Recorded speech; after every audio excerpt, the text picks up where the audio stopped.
Okay, we're gonna go ahead and get started. We're gonna have plenty of time to check out the tables at the break and at the end. So if you haven't, tons of good stuff to find back there. Hopefully everything's working on the Zoom end. Dan, if anything's up, please feel free to shout out. But thank you all for taking some time on your Saturday morning to take part in this rain garden workshop. This is the second year that we've had this in a hybrid option. And every year I'm very impressed by how many more individuals want to learn about rain gardens. So I'm so pleased to have folks in person. Looks like we have about 30 online as well. So we have a pretty packed agenda for you today. But before we do that, I figured we could go through and do some quick introductions for who is here today. If I haven't had the chance to meet you yet, my name is Rebecca Murphy. I'm the Coastal Program Manager with the Northern Virginia Regional Commission. And then I'm going to throw it back to Arlington County in the back of the room as well. Yeah, you want to get close? Yeah, there.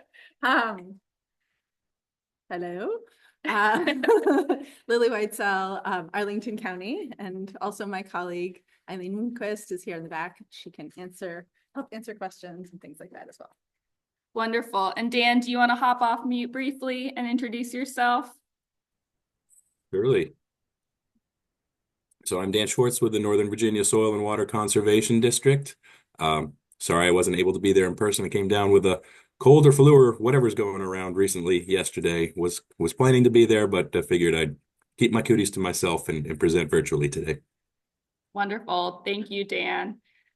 So we're just gonna go ahead and hop right into things. Let me see if perfect. Well, again, we have a packed agenda today. We're going to start off by just providing a very basic overview of what is a rain garden, how does it function, what are some of its benefits before I pass it over to Lily, who's going to dig into where you might want to locate your rain garden and plant considerations. We saw a lot of questions in the sign-up form regarding placement. Do I want this near a tree? Do I want this in the shade, etc.? So we're going to answer all of those questions for you. We're going to have, again, a little bit of a break in between, take some time to use the restroom, check out the tables. We also have a rain garden right outside. So if you haven't been to Lover Run before, it is a wonderful example of sustainable development, and including with the rain garden right outside. And then lastly, Dan is going to provide a lot of information on how to actually design and build your rain garden. I think my one caveat with all of these, or one note, is please save any questions until the end of each presentation. And I would also ask if you have any very specific questions that are only relevant to your property. Again, we will have some time at the very end of the workshop to answer those questions. So just make sure to hold those until the end as well. For those that are on Zoom right now, you can put any questions that you have into the Q&A box. Feel free to continue putting things into the chat if you want to make any comments, but it can tend to get a little bit flooded in there. So again, if you have any questions that you want to direct to any of the workshop hosts, make sure to put those in the Q&A box. All right. And with that being said, we're going to go ahead and dig into it. Can I get a raise of hand? Who here has seen a rain garden in their neighborhood before? Very nice. All right. How about at a community center, a church, their school? Okay, awesome. Who here has never heard of a rain garden before this workshop? That's okay. I told my parents what I was doing today and they looked at me like I had 4 eyes. So many people are there as well. You're going to see all types of rain gardens over the next 2.5 hours. But at its core, a rain garden is a shallow depression filled with amended soil that allows rainwater to absorb into the ground. So this is a landscaped area, and what really differentiates it from what you'd consider to be a typical garden bed or conservation landscaping is that depression, again, with the goal to be able to capture rainwater off of your property and absorb it and soak it back into the ground, rather than running off onto your sidewalk, your driveway, into the storm drain, and then into our local waterways. So clearly many of you have heard of a rain garden before this. Anybody want to shout out a reason why they were interested in a rain garden? And the initial? Environmental. Pouring across my driveway and freezing in the winter and things like that. Mm-hmm. To combat erosion. Combat erosion. Yeah, that's a good one. Okay. Very nice. Yeah. You have flooding in your yard. So we get a lot of different answers, clearly, for why rain gardens are important to certain residents. Just a few to highlight here that I'm also going to go into a little bit more detail in. They increase biodiversity. Think of the native plants that can be added to your yard, the butterflies, the bees. The aesthetic appeal, you're going to see a lot of photos of different rain gardens of what could fit possibly into your yard. And with that, they increase property value. As I mentioned, and we'll get into a little bit more, they manage stormwater runoff. And we're also going to talk about the note that they reduce flooding. I think that is a caveat that most people imagine when they think of rain gardens, but we're going to talk a little bit about what is possible with that and what is not possible in terms of flooding reduction. So again, just to provide a very brief overview of this benefit of reducing the flow of water. If you're not familiar with the term impervious surfaces, these are surfaces like your roof, your driveway, sidewalk, road. Think anything concrete. And so when it rains and snows, water runs off of impervious surfaces and then enters into nearby storm drains. So you might think of this as being an issue when it starts to puddle in your backyard after a rain event. It's also harmful for our local waterways as well. Think of dog poop in your neighbor's yard, potentially, fertilizer, auto fluids. When it rains, all of those pollutants are captured by the stormwater runoff and then taken directly into the storm drain, which then goes directly into our local creeks and streams. So having a way to be able to recreate that natural cycle of having plants being able to absorb water back into the ground is really important for the natural function of our yards as well. One other note here, also, as it is absorbing back into the ground, it recharges groundwater in the process. So thinking about drinking water supplies within our region, thinking about the functioning of our broader watershed, the Chesapeake Bay and Potomac River, how stormwater is all impacting that as well. And as another note, and Lily will get into more details on the plant aspect, they also create really nice habitat for wildlife. So if you, again, haven't checked out the table with Plant Nova natives, this is a great opportunity to introduce native plants onto your property.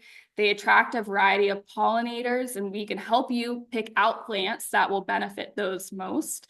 And in turn, they just make your yard really pretty sometimes as well. So something to think about. And then the note on flooding. So again, I think most people consider rain gardens to be a really effective way to prevent or stop flooding. So while rain gardens are able to capture smaller volumes of runoff that may puddle in your yard, they're not going to prevent significant flooding from occurring. So just some examples of photos. So if your yard looks like the photo on the left, right? It's puddling a little bit in your backyard, but it's draining within 48 hours. That's something that a rain garden can handle. If your yard is looking, I'm going to switch you over a little bit, so if you're not helping the screen, would that be helpful? Okay. If your yard is looking like this, you have a larger issue. a rain garden is probably not going to be the best answer. However, thank you. However, there are options that we can discuss with you. Some examples of things that we might suggest instead include bioswales or step pools. Again, there are other options out there, but at the core of a rain garden, it's meant to drain within 48 hours. We do not want you to have a mini pond in your yard throughout the spring. So if you have any questions about this, we're happy to chat with you about it further. But just something to be able to differentiate of, again, what a rain garden can and cannot do for you. So we like to have a little bit of trivia time throughout the workshop. So as we go through these, feel free to shout out the answer, but which of these is not a benefit of rain gardens? So A, recharges groundwater. B, captures stormwater pollutants. C, serves as a breeding ground for mosquitoes. Or D, reduces runoff from rain or snow. Okay, 1, 2, 3. Oh my gosh, you guys are so smart. So yes, the correct answer is C. So again, I mentioned a rain garden should be dried out by 48 hours. A mosquito, however, the larvae take 7 to 8 days to grow. So again, I think the misconception oftentimes is, oh, I'm going to have a little pond in my yard. It's going to be really gross in the summertime when there's tons of mosquitoes living in my rain garden. But the fact of the matter is, at most times of the year, the rain garden shouldn't be holding water to the extent that a mosquito can grow and thrive. So next, I'm going to just very briefly go over the components of a rain garden.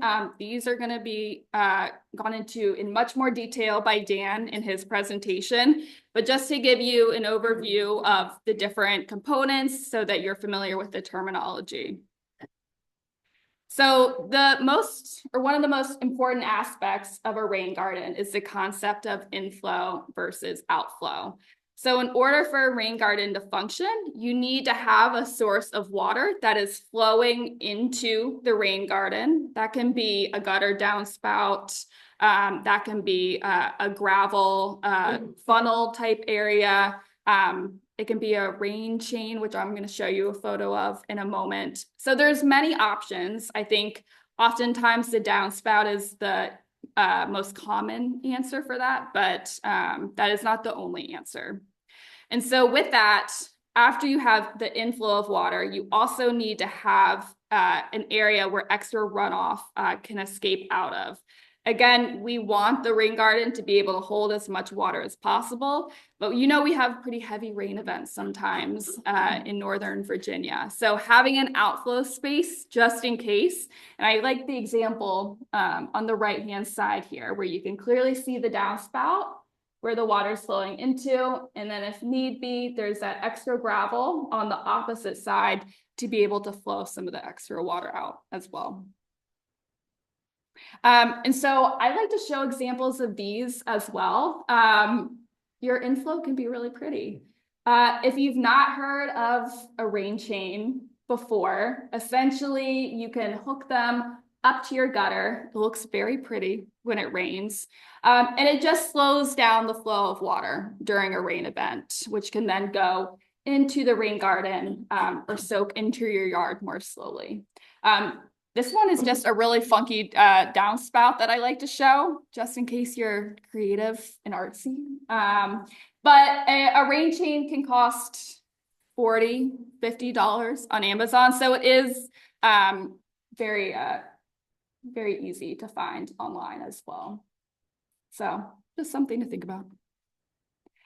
Moving on though, so in addition to inflow and outflow, the actual structural components is the ponding area. So this is that main basin that allows water to collect on the rain garden surface. The ponding area can vary by size and depth, and Dan will be talking about that a little bit more.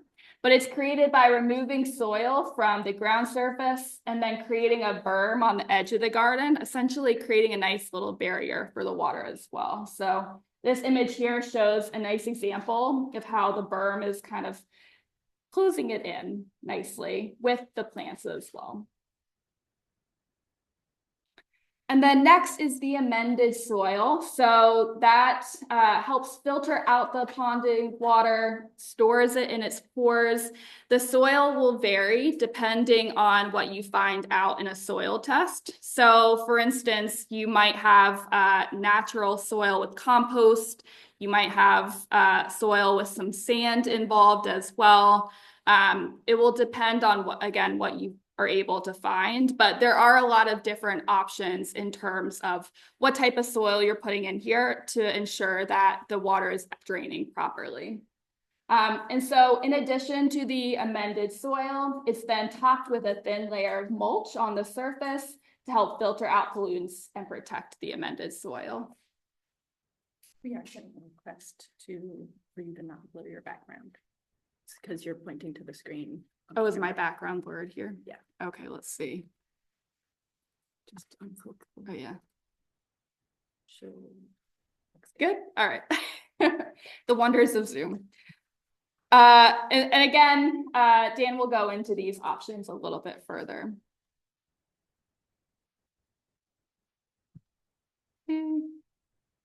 And then lastly, these are optional components, but if you tend to have more clay-like soil where it's not draining as well, that's where a gravel filter and an under drain can come in. So a gravel filter essentially just allows for additional storage of water and prevents it from logging in that soil layer. Again, we don't want the water sitting there for extended periods of time. So having that extra layer for the water to be able to drain into.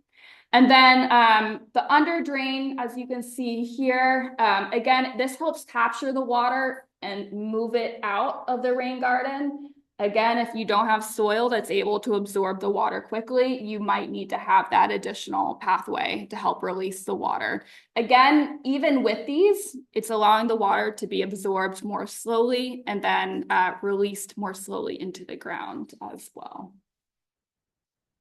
Okay, and my last trivia question for you all. What component of a rain garden is this called? Is it A, the under drain, B, the berm, C, amended soil, or D, inflow structure? 1, 2, 3. Awesome, I've done my job well. Very nice.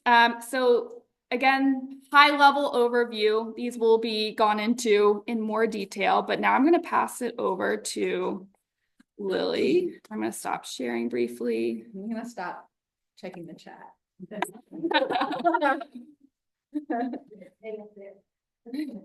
But again, thank you to the folks who were pointing out key things, whether it's this being able to see the screen or Yeah. other things. Gotta speak up so we can fix stuff. And then I think I presenter view.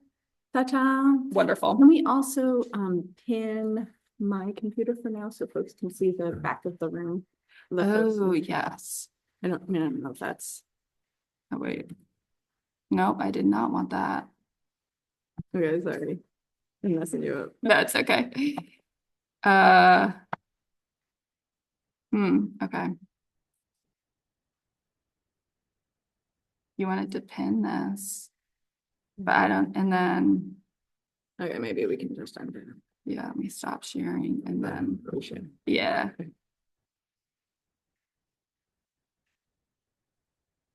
All right, I think we're good. Yeah.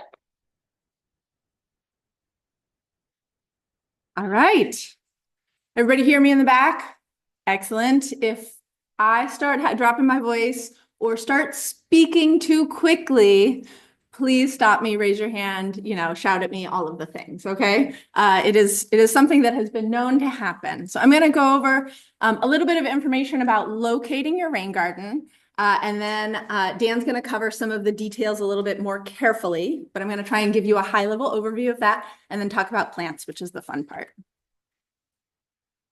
Go to the next slide, please, computer. There you go. Okay, so move this. Where should I move it? You can, if you click the Little one to the left of it. Like What on does the the left? box. This one? Yeah. Yeah, because you guys don't need to see what you guys look like.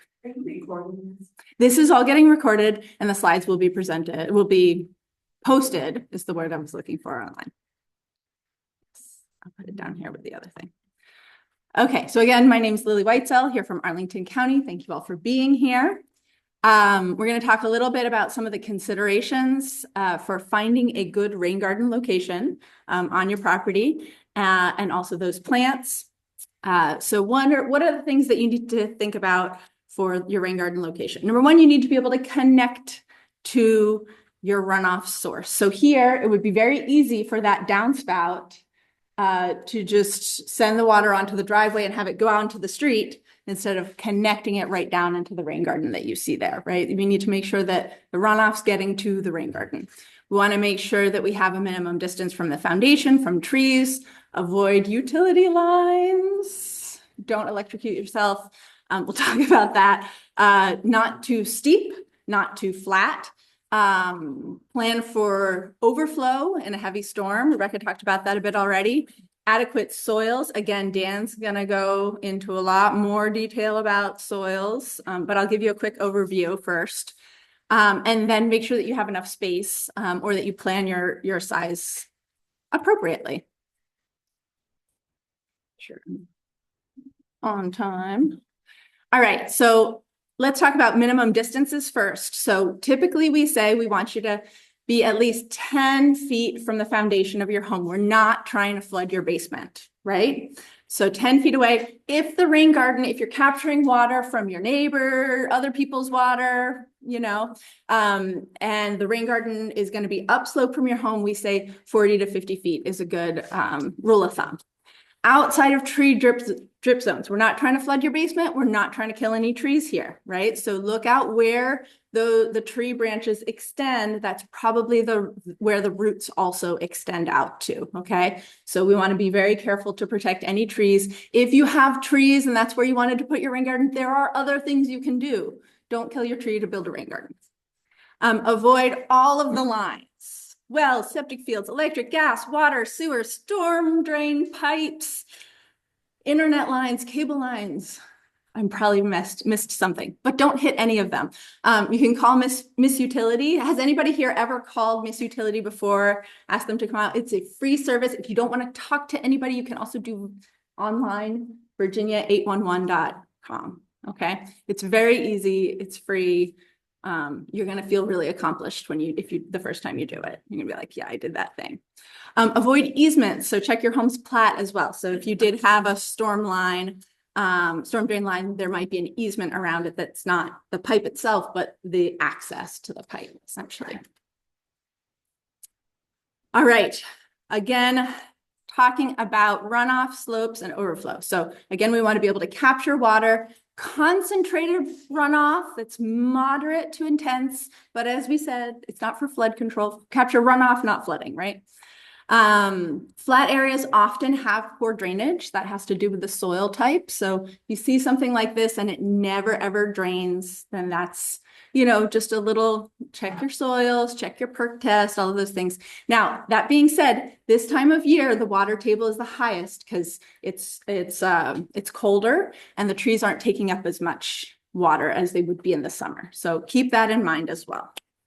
Avoid floodplains. Typically, we want to avoid resource protection areas because they are more likely to have soils. They're more likely to have flooding. So a resource protection area is a buffer area around a stream or other water body, but they typically have soils that tend to be more saturated, have more water in them. So they may not be a good choice for your garden. And then again, as Rebecca said, making sure that any runoff that you're sending through that outflow is going to a suitable area, not your neighbor's basement stairs, right? So just thinking about that, right? And planning for it. All right. Adequate soils. Like I said, Dan's going to cover this in more detail, but as Rebecca said, rain gardens should be draining within 24 to 48 hours. If it's not, that's a problem. You should address it. Unless you just have rains for a week, then wait until the rains are done, and then they can start to drain. We're looking for minimum infiltration rates, 0.5 to 1 inch per hour. If you're on that low end, Dan's going to talk about this more, but consider adding an under drain. You can actually Google your soils names online and like get the typical infiltration rates and information about them if you want to geek out. It's very fun. And again, Dan's going to cover how to do that soil infiltration test. Dan's going to have this slide up in a similar slide up in a minute.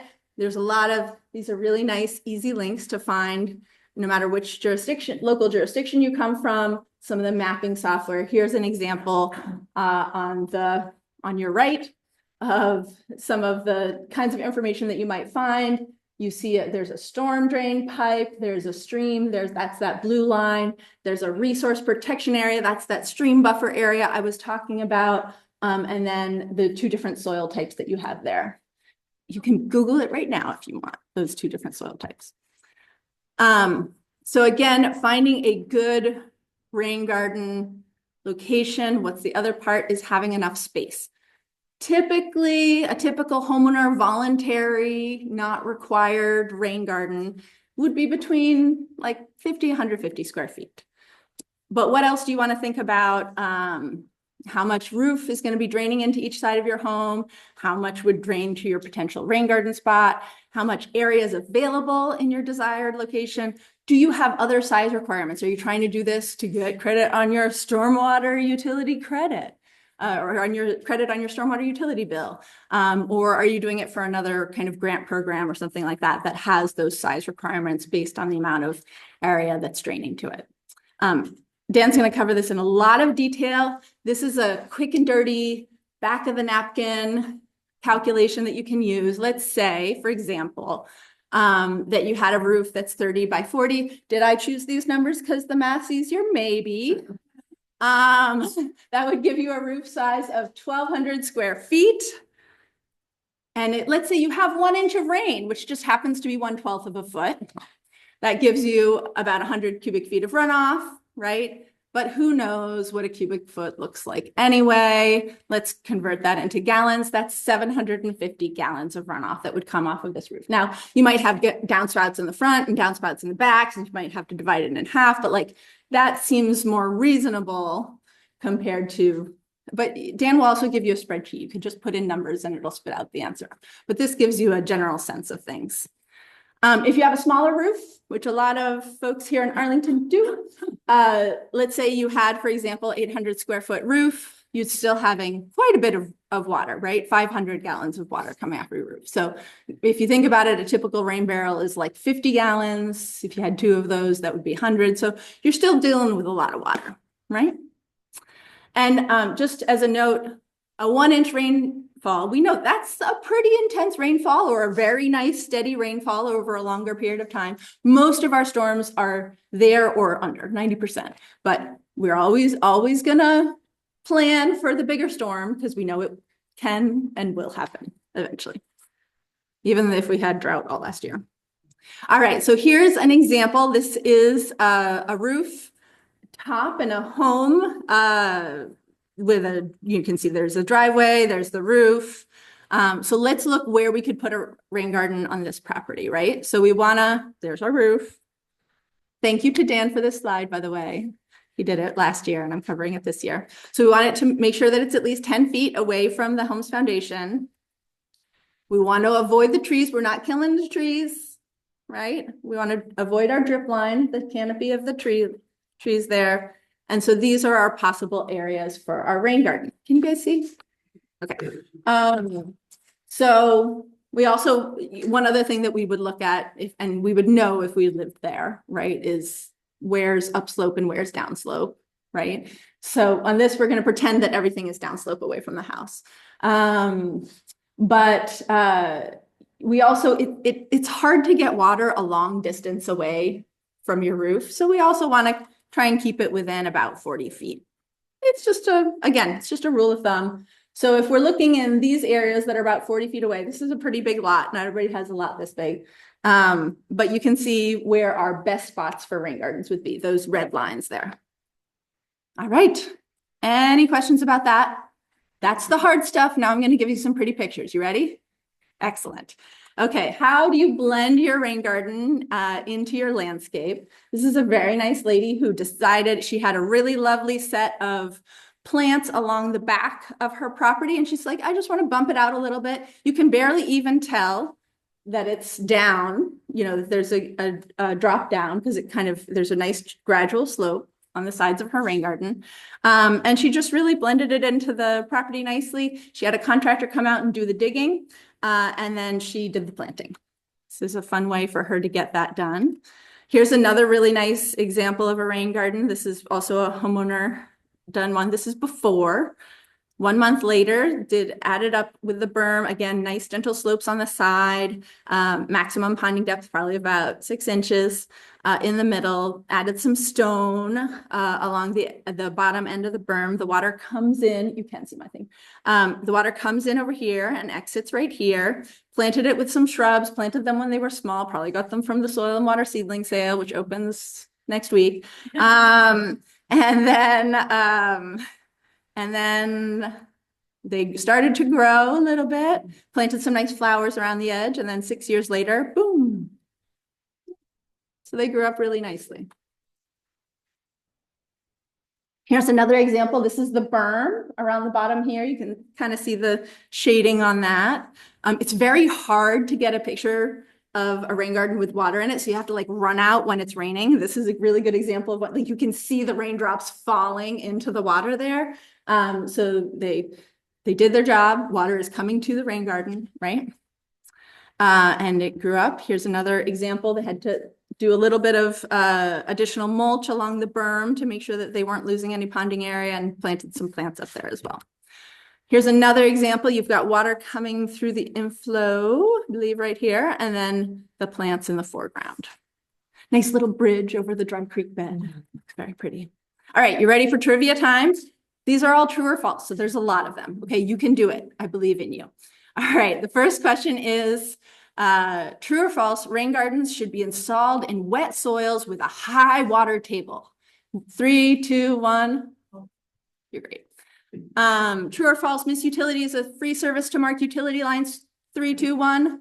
Good. I'm not going to do a 3, 2, 1 for this one, so you can just say.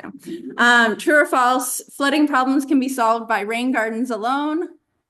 False, right? You can capture some runoff, but if you get 2 feet of water when you get a lot of rain, that's a different level of, that's a different webinar or workshop to talk about those kinds of things. True or false, rain gardens should drain into your home's foundation and basement walls. Don't do it. No, yeah, so here are the answers. Yeah, so if you've got really, again, you want your rain garden to drain within 24 to 48 hours. So if you've already got soils that are very, very wet year round, not just when the ground unfreezes in the spring, right? But if they're year round, wet all the time, you just have very, very wet soils. There are other things that you can do to improve your porosity and things like that, but concentrated flow of runoff through your roof to an area that's already wet, your rain garden's never going to drain. Do something else. Yeah. All right. What else could I do if a rain garden, if you get through all of those things and you're like, gosh, this is not going to work. We're still going to give you some ideas today. What else could you do? If it's too steep, if your soil won't perk, with infiltration won't get into it, too many tree roots, you've just got wonderful tree canopy, that's not a bad thing. The trees are helping, right? But you can plant under them to improve additional things. So here are some other things you can do. Native plant landscaping. There's a reason we have Plant Nova natives here today. They're great. Make sure to talk to them and are giving you the guides.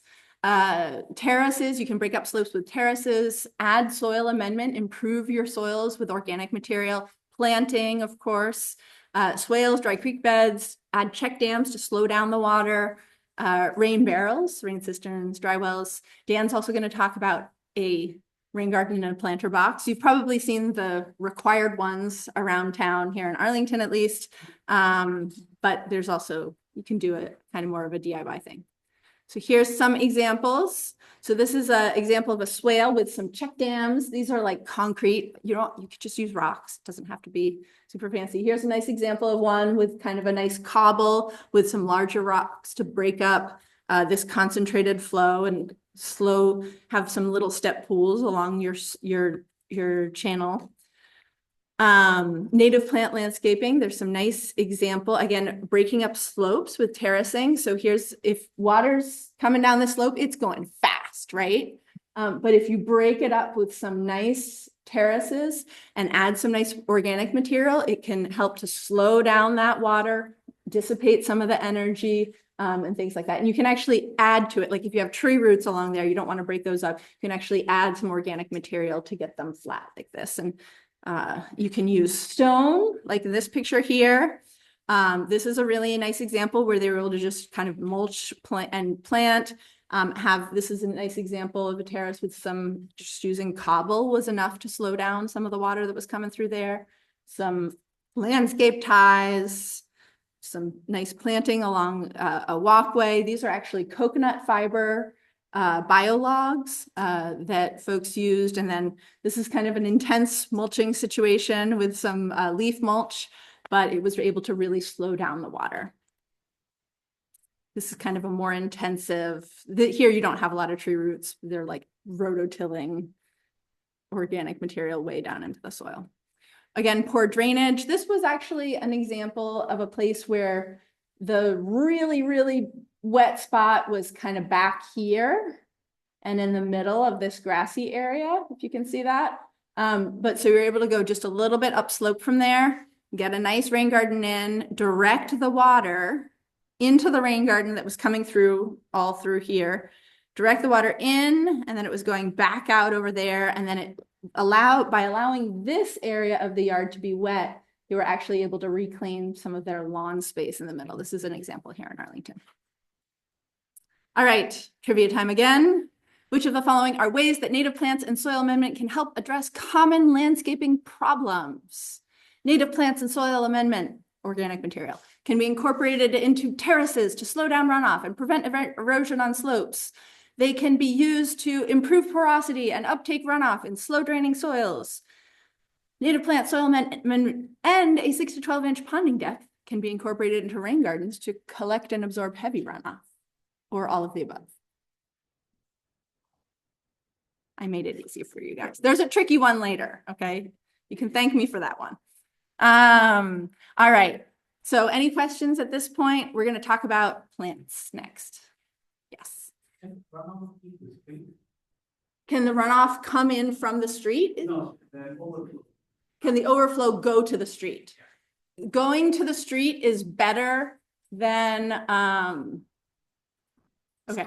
Going to the street is better than to your neighbor's basement stairs. So it's, it would be nice if you kind of capture and absorb some of the water on the way. There are some cases where I will say your best option is to take it to the street, right? Like if it's causing problems with flooding in your house, if there's, you know what I mean? There are situations where that might be, but you could always add things like, again, some of the soil amendment and native plants in some areas and let some of the water be there. But I can chat with you guys afterwards, come up afterwards, and we'll talk about your specific scenario. Could you go back to the last slide? Yeah, The sure. Last one. Oh gosh, can I? Got it. Yes. So, Oh, I'm just saying, like, this is just different ways that we're using soil amendments and native plants. And so I'm saying rain gardens are also a way that we are using. 6 to 12 is ponding depth. Okay. Yeah, so the ponding depths are typically, I said typical rain garden size, but Right. typical ponding depths are 6 to 12 inches. Thank Yeah, you. yeah. If you want to collect more water, do more like 12. If you want it to be shallower just for your own purposes, you don't get that much water, whatever, you can do more like 6. Dan's gonna cover that too. All right, let's talk about plants. Okay, we're good on time. Soil moisture conditions will vary a little bit in your rain garden. We're gonna be choosing native plants, of course, for all of the obvious reasons, but I'll talk a little bit more about why. And some design tips. All right, so how wet is your rain garden really gonna get? So you can see, again, somebody ran out quickly. It's currently raining. Get that picture before it drains. So where's my mouse? So you can see that here in the bottom, these plants are getting a little bit more water. right? The ones over here are still a little bit dry. So plants are really fine-tuned. Some of them really like being like, give me that water. And some of them are like, yeah, I can handle some water, but like also let me dry out sometimes, right? And then there's others that you can plant around your rain garden, obviously not right here, but further out, that like a mixture of things. Okay. This is another image that shows the same thing. It breaks it into zones, right? So the lowest portion, the side slopes, and then plants at the periphery. Again, we don't want to fall into our rain gardens. We have these nice slopes along the sides, right? Nice gentle slopes, and Dan will cover that a little bit more too. Think about where your wet spots are, and including, after you install or after you start digging down, right? Look at where here's an example that they haven't planted yet, right? And maybe they need to do a little bit more leveling, but water will find that lowest spot within your rain garden. So make sure that you're planning for it instead of having it planned upon you. That doesn't make sense, but I think you know what I'm saying. You also want to think about plants for inlets and flow paths. So when the water is coming into your garden, there's stones there, right? But you also want to choose plants that can resist being kind of pushed down, and then they'll pop back up. So sedges, grasses, things like that. Grass-like. Here's a nice example. I believe this is little blue stem where you've got water coming in, you've got the rocks, and then you've got some nice grasses that are like, slow down, water. We're using native plants. So again, native plants are adapted to local conditions, local soils, precipitation. They do not require chemical fertilizers and pesticides. And then in terms of habitat benefits, there's really nothing better that you can plant. Whether you want a cute little monarch caterpillar like this one, or one of the many, many, many other plant insect associations that exist with native plants. If we're going to save the world, we got to start with native plants.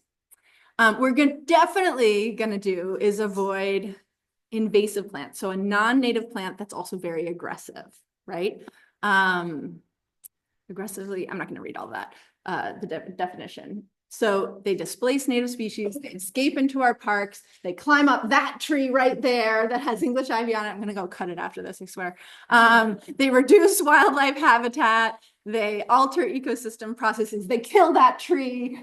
And they're also a maintenance nightmare, right? Because they're going to expand and they're going to spread. And, I've talked to a lot of people who they're like, oh yeah, a few decades ago, I planted something because I thought it would be good for erosion control, and now I can't get rid of it, or I have to hire somebody to help me get rid of it because it's just everywhere. If this time of the year, one of the things that we're thinking about is salt and winter salt watch and using less salt in the wintertime, because these plants that, like to live in this area are typically not coastal plants. We typically have more Piedmont. They want fresh water coming in to their roots. They don't really want salt water coming in. If you have a rain garden that accepts water from a road somewhere, then you also have to plan for plants that, might be a little bit more coastal plain type plants that can handle a little bit more salt. If you've got, I don't know, somebody else in your household who likes to put a ton of salt down, keep that in mind and also talk to them. Again, that's another workshop, but happy to chat more about it. So what are some of the types of plants that we just love to include in our rain gardens? So winterberry holly is really, really great. They do have female and male plants. So there's cultivars that you can get. You can say, okay, I know this is a male and I know this is a female. Or you could, yes, I'll leave it there for that. They can handle from sun to shade. They can handle from dry to wet. So they're really great in a rain garden because we know that our soils drain very quickly, right? But we also know that they're going to flood. They're going to be filled with water. So a plant needs to be able to deal with both of them. Another one is Itea, or Virginia sweetspire. This one can really handle moist to wet conditions. I have it in my own yard. I can vouch for it. One of the things with these plants is that with some of these that are more commercially available, There are some cultivars that are available. If you want to get a cultivar that keeps it small or things like that, tidy, looks neat or whatever, just make sure that you're choosing a cultivar that is not altering the flower because the pollinators need that to survive. If you want to go straight species and add more diversity into the local ecosystem, that's great too, even better. Or the leaf color. Thank you. Thank you, Jenny. Yes, because if your caterpillars are inching along, they're like, where's my leaves? And then you change the leaf color, they're like, I don't know where they are. For one example. Okay. I'm just trying to make it memorable. They're probably not thinking that. So your shrubs, right?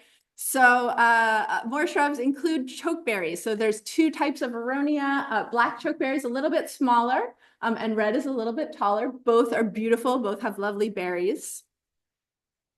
Viburnums, near and dear to my heart. So here we've got an example of dentatum or arrowwood. Make your arrows, shoot them. No, don't shoot them. And possum haw or viburnum nudum. All right, let's talk a little bit about perennials. I think I'm going to give you guys time back. We'll see. So here's a really nice example is Black-Eyed Susan. Again, a really hardy, resilient plant. A lot of people plant the annuals. This Rudbeckia fulgida, variety fulgida, is actually a perennial. So its roots will grow and expand over time, right? Instead of just seeding and then once it's out competed, going away, right? And it's really lovely. Joe Pye weeds, various. You just say Joe Pye flower, right? We got to rebrand some of these. But they have really pretty flowers. There's a variety of different options. Make sure you choose one that's locally native if you can.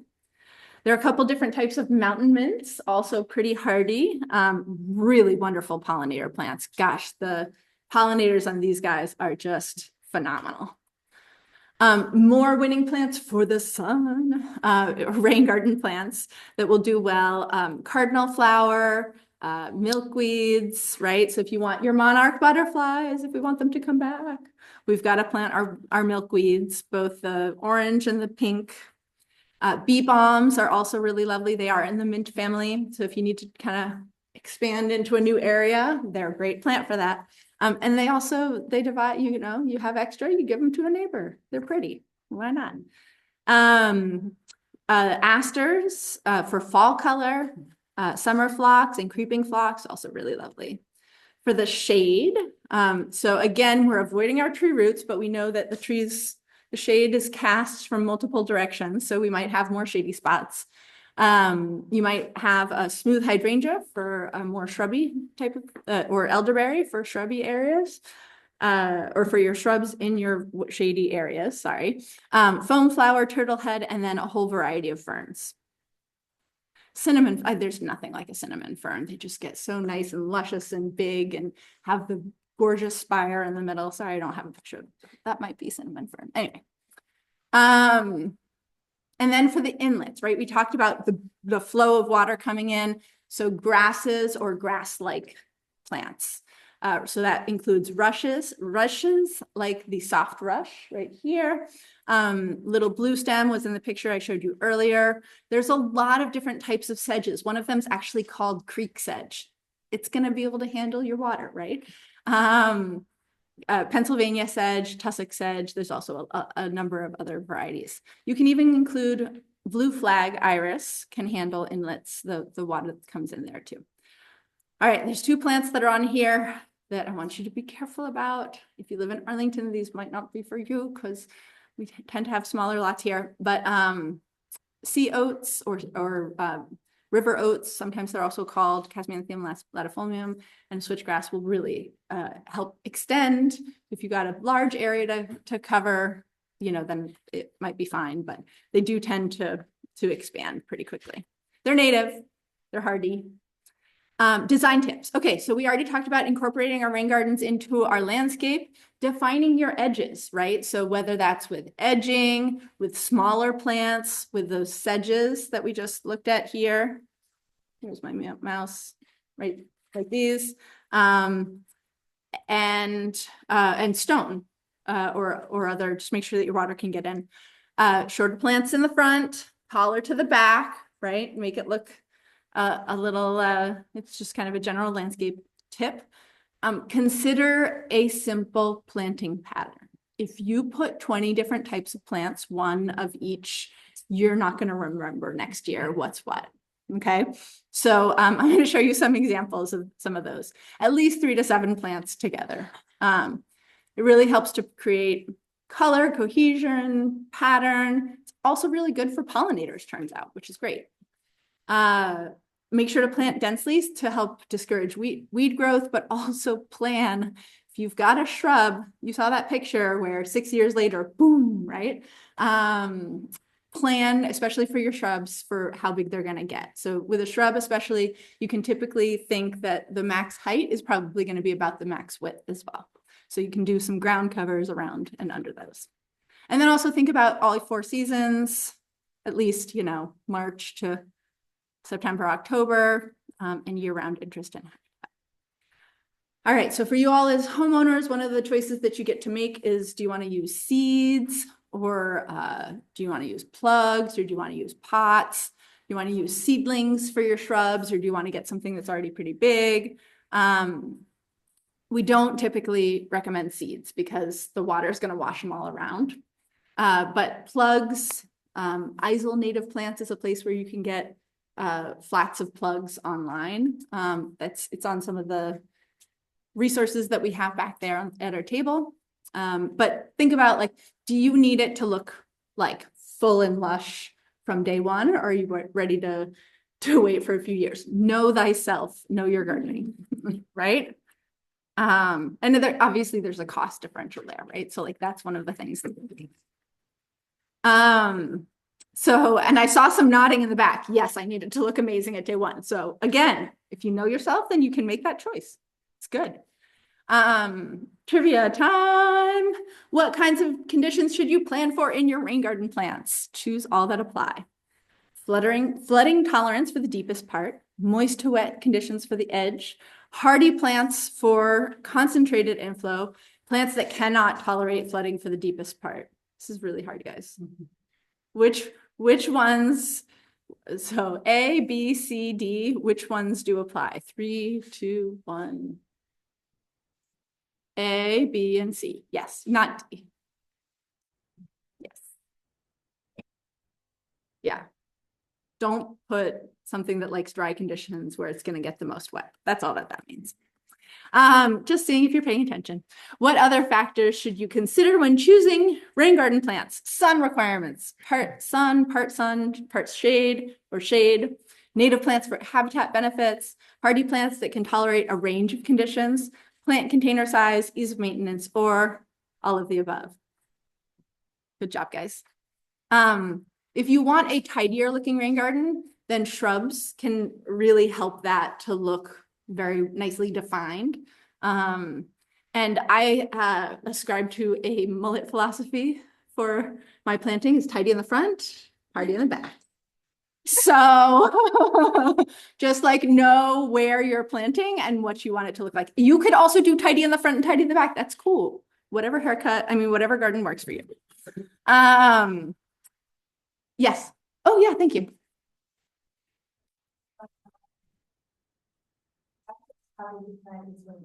Yeah, that's all that is. Yeah. Just make your choices. Do what's right for you. Don't buy seeds. That's the takeaway from there.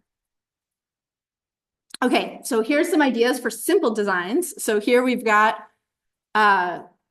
this is actually something that some of the Fairfax County Public Schools have done. It's a very simple planting palette. They have a big group of 5 different native plants, right? They've got soft rush, they've got bee balm, they've got swamp milkweed or pink milkweed flower. I don't know if you're rebranding it. Blue flag iris and purple coneflower. And it looks great, let me tell you.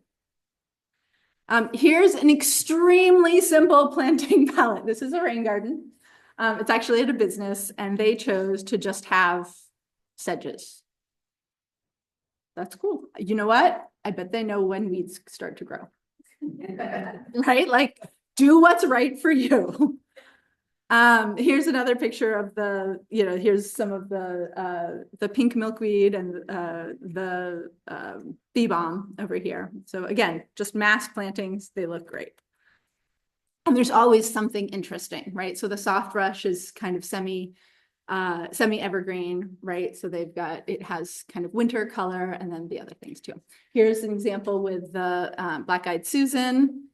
And in the background, we've got the pinker bee balm, which also goes by wild bergamot.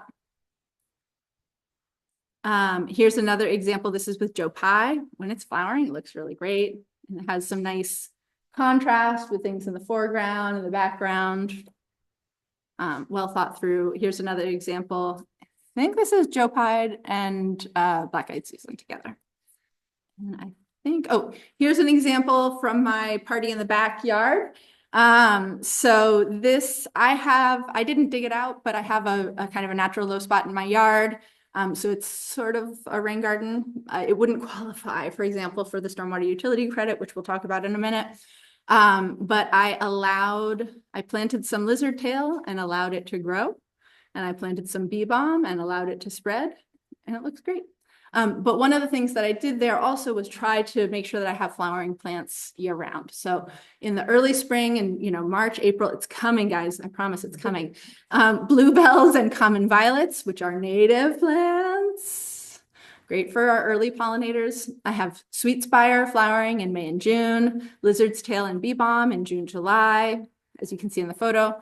Jewelweed, I actually volunteered and I have allowed it to grow because it's a volunteer plant. It's a hummingbird food source. It's lovely. And then you can see it coming up between the lizard's tail in here. And then in September, October, I have turtlehead and obedient plant. It's kind of a wetter area of my yard. So rain garden light. Oh, and this is the meadow rue. This white one there. It's pretty. I like it. You also consider plant height by season. I can have bluebells in March and then let other stuff grow taller in the rest of the year. Okay, which of the following is true about plant design? Rain gardens should stick out and look totally different from the surrounding landscape. Your rain garden design should be as complex as possible and not group together any plants. Always put the tallest plants in the front and hide the smaller plants in the back. Never look at the mature size when spacing shrubs. Consider year-round interest in blue times in your design. The last one. All right. Thank you, guys. I appreciate you laughing at my silly jokes.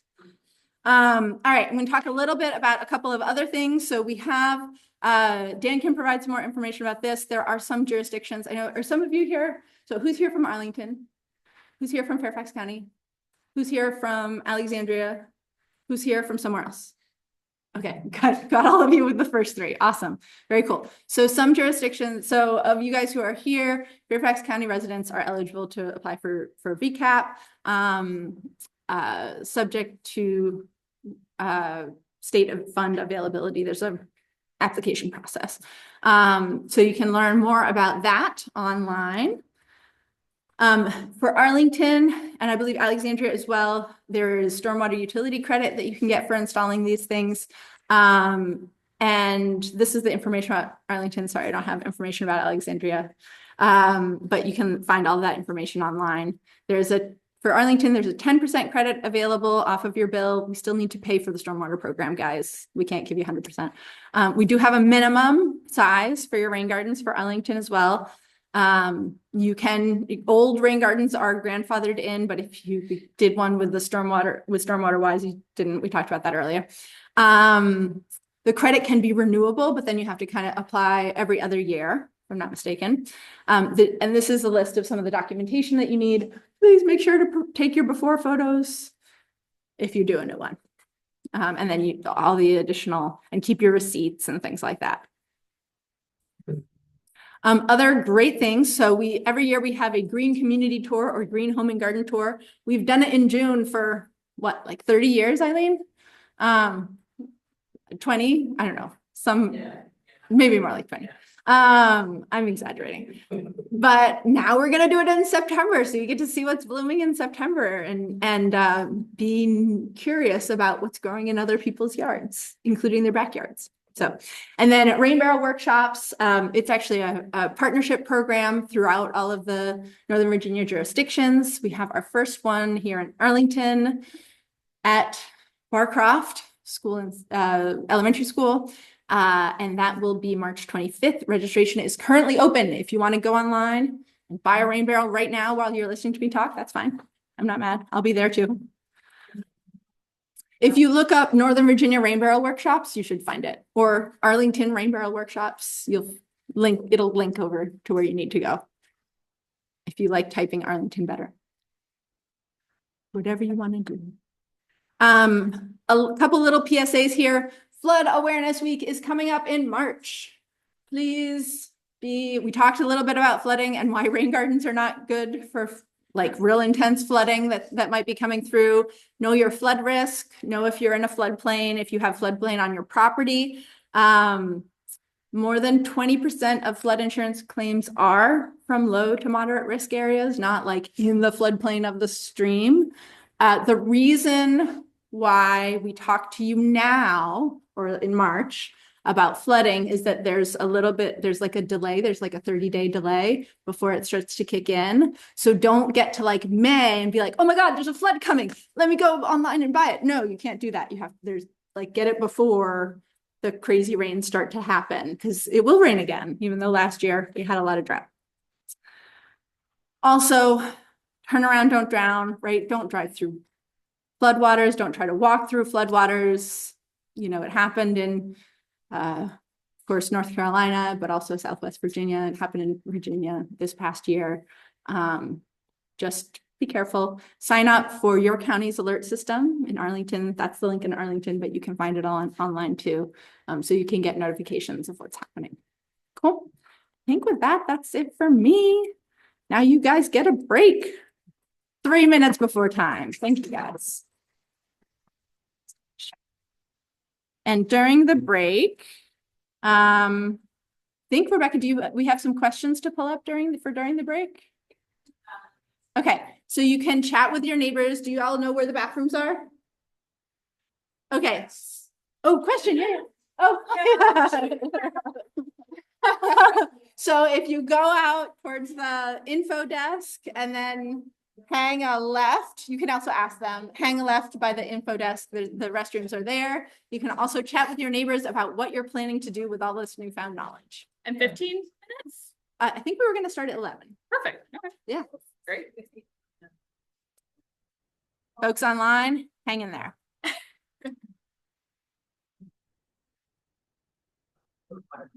Yeah, so that is too. There are other people who have questions about stormwater credit. Like, you don't all have.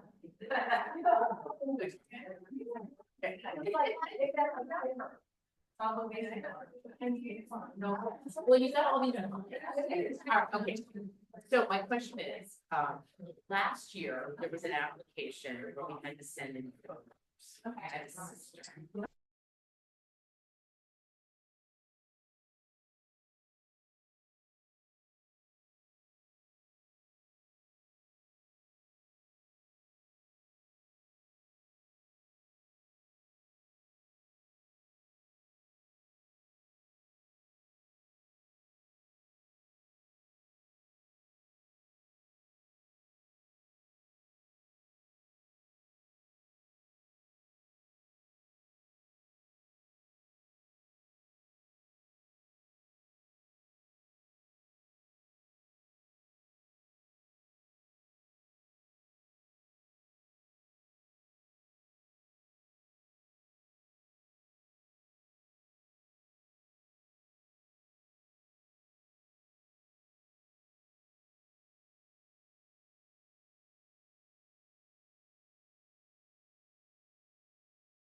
And Dan, if you want to go ahead and share your screen, we're going to get started again in just a minute.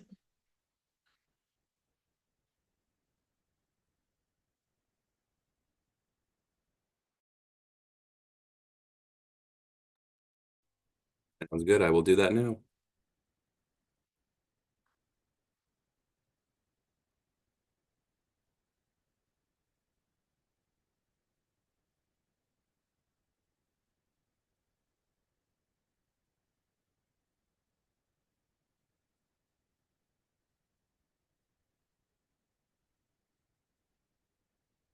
And I'm gonna mute myself on our end. All right, everybody, we're gonna go ahead and get started. And your screen looks good, Dan.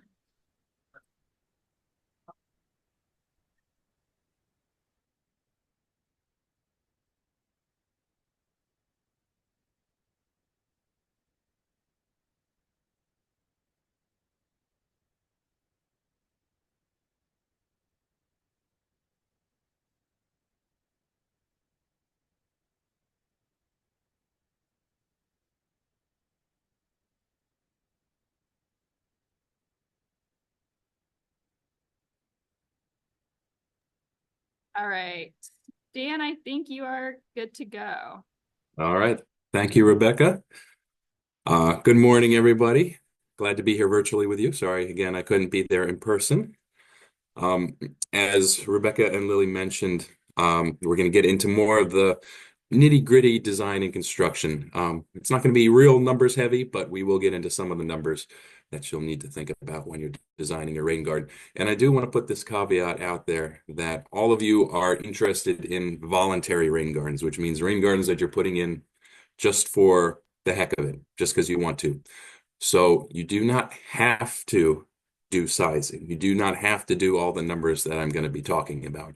But I think it is useful, and it's really not all that difficult. We have some good spreadsheets prepared for you where you can basically just put in numbers. It's kind of a plug and chug sort of thing. Stick in your numbers and it'll spit out a rough sizing estimate for you, which you can use then to proceed with your design. So let's get into it. And so the two really good resources that I think you might want to take advantage of when you're thinking about building and designing your rain garden from my office are the Rain Garden Construction and Design Guide for Northern Virginia homeowners, which is what's shown over there on the left. And we've got a little URL that you can go to find it. And then there's our rain garden sizing spreadsheet, which you can see over on the right-hand side, and also a URL you can use to find it. I throw in a lot of internet addresses, URLs here during my presentation. You can certainly copy these down, and hopefully there's enough time for you to do that. But also please know that Rebecca had actually sent out these URLs to you. So if you go look at the workshop confirmation emails, there's going to be a link on there where you can go back to the Northern Virginia Regional Commission's website, and the same web page that you use to register for this workshop will have a document that includes all of these web addresses and URLs as well too. So don't feel that you have to write them all down in time while I'm going through this presentation. And I think it's you go to Nova Commission, or no, I forget what their website is, novacommission.org, and then search for 2025 Rain Garden Workshop, and you'll be able to find the document with all these links. Anyway, these are two really important resources that you can use. But let's get into a little bit more of the nitty-gritty.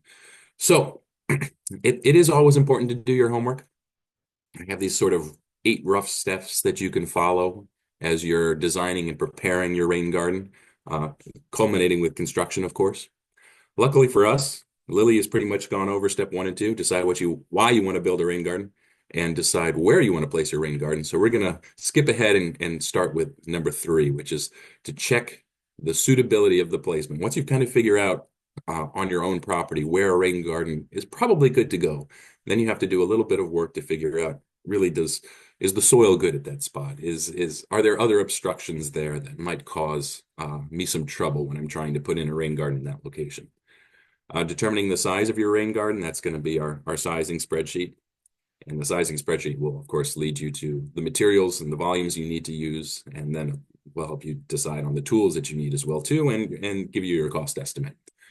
But before we skip ahead, let's look at placement suitability. So you found some rough spots on your property where you think a rain garden is good to go. Let's make sure that it really is suitable for that spot.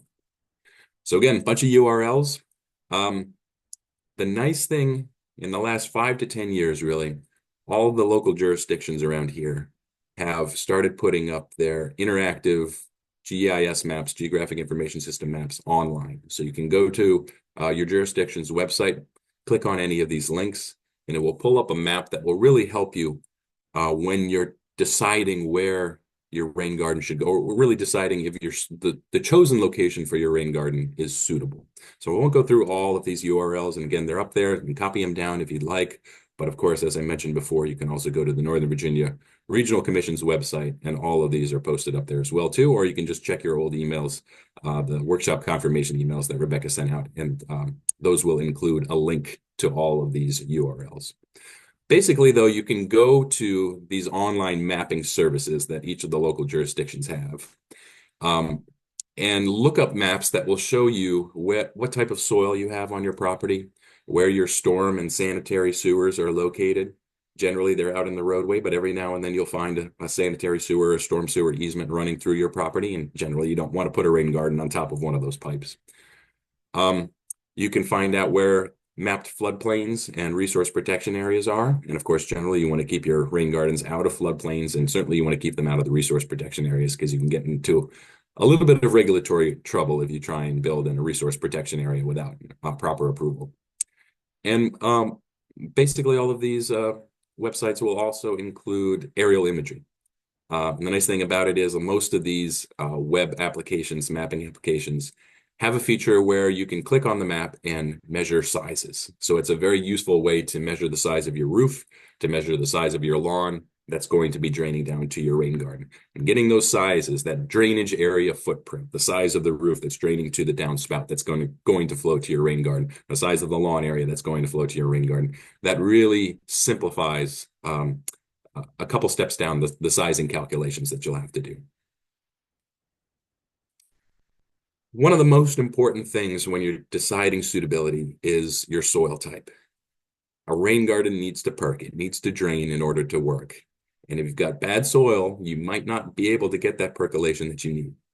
So I'm using Fairfax County as an example here. And again, this is just to simplify things, so I don't have to mention 5 or 6 URLs for each slide. But again, for all the local jurisdictions around here, there is a mapping website that you can go to and look up this information, look up your soil types. So the first thing is find your soils, find out what soils are in the area where you're thinking about putting your rain garden. If you're in Fairfax, you go to tinyurl.com/ffx-jade. That takes you to the Jade mapping service, where you can look up your property and layer the soil types on top of that map. And then once you've found your soil type, you want to find your soil ratings. And again, I have a URL link to our Fairfax County guide to soils. This guide, even though it is written for Fairfax County, it's quite useful if you live in Alexandria, Arlington, Falls Church, City of Fairfax, because about 99% of the soils that you have mapped in those jurisdictions are also found in Fairfax County. So most of the soils, with a very few exceptions, will be included in this guide and will have a rating. And the nice thing about the ratings in our guide is that they're pretty basic. There's a rating in this guide for suitability for infiltration trenches. Now we're talking about rain gardens here, not infiltration trenches, but basically the soil characteristics that make a soil suitable for an infiltration trench are the exact same characteristics that make that soil suitable for a rain garden. So if you find your soil type, you look up on the Fairfax County Soils Guide and you find that that soil type is well suited for infiltration trenches, it's going to be well suited for a rain garden as well too. The corollary, of course, if it's poorly suited for infiltration trenches, it's going to be poorly suited for your rain garden. We also have within those guides numbers for the depth to bedrock and groundwater as well too. So those are 2 other very important characteristics that will determine if your soil is suitable for a rain garden. You want a nice deep depth before you hit bedrock or before you hit the groundwater table. You don't even really have to go that far though. I would just look at the suitability for infiltration trenches first, because that rating, that subjective rating, includes the depth of bedrock and groundwater. So for instance, here we have just a couple different soils as an example. 25C, Chantilly Pen. That's poorly rated for infiltration trenches. Here I'm showing a map too. We have some Chantilly Pen complex soils up here. The label isn't on it, unfortunately. It was kind of out of the screen, but this is Glen Elg soil that we have mapped down here. Glen Elg soil is rated as good for infiltration trenches. So the odd thing is, you know, if you're in your own neighborhood, sometimes you can find different ratings of soils from one property to another. So if you were this property owner right here, your soil or your property is mostly rated as having soil that is suitable for infiltration trenches and rain gardens, whereas your next door neighbor just up the hill has a poorly suited soil.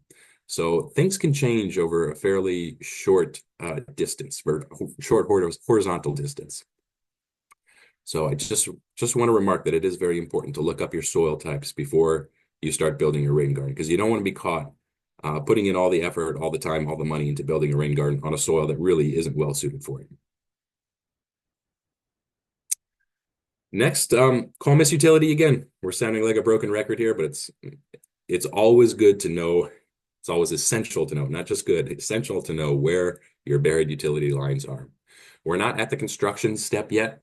The next step is going to be an infiltration test, but in order to run an infiltration test on your soil, you need to dig a hole. And before you dig any hole of any depth, you want to know where your utility lines are. So if you had your utility lines marked earlier, but the markings have faded, or you've sort of forgotten where they are, call Miss Utility again. One thing that I like to do whenever I'm doing a project is when Miss Utility comes out for the first time and marks with spray paint, what I'll then do is go out with some marking flags and stick my marking flags into the areas where those utilities are. So it makes a little bit more of a permanent record of where your utilities are. So you don't have to go back and call Miss Utility to come out 2 or 3 times as you progress through your rain garden design. But if you have forgotten, or you're just not sure where those utilities were because you called them a month ago and lost track of time, and now you're getting to your design phase and you're not sure where those utilities are, if you're not sure, call them again. Just call them again. It's a free service. They will come out. They'll mark again. You really do need to know where those power lines, those cable lines, those gas lines are before you start digging in the ground. Next step, once you've got your utilities marked, you've got your rough location of where you think your soil is, where you think your rain garden is going to be suitable. You looked up the soil type, and indeed it looks like a fairly suitable soil. The next thing you want to do is measure your soil's infiltration rate. This is a fairly simple process, but again, it really is something that's pretty essential. You want to do this due diligence so that you don't build a rain garden that's going to fail. It's going to become a puddle, basically.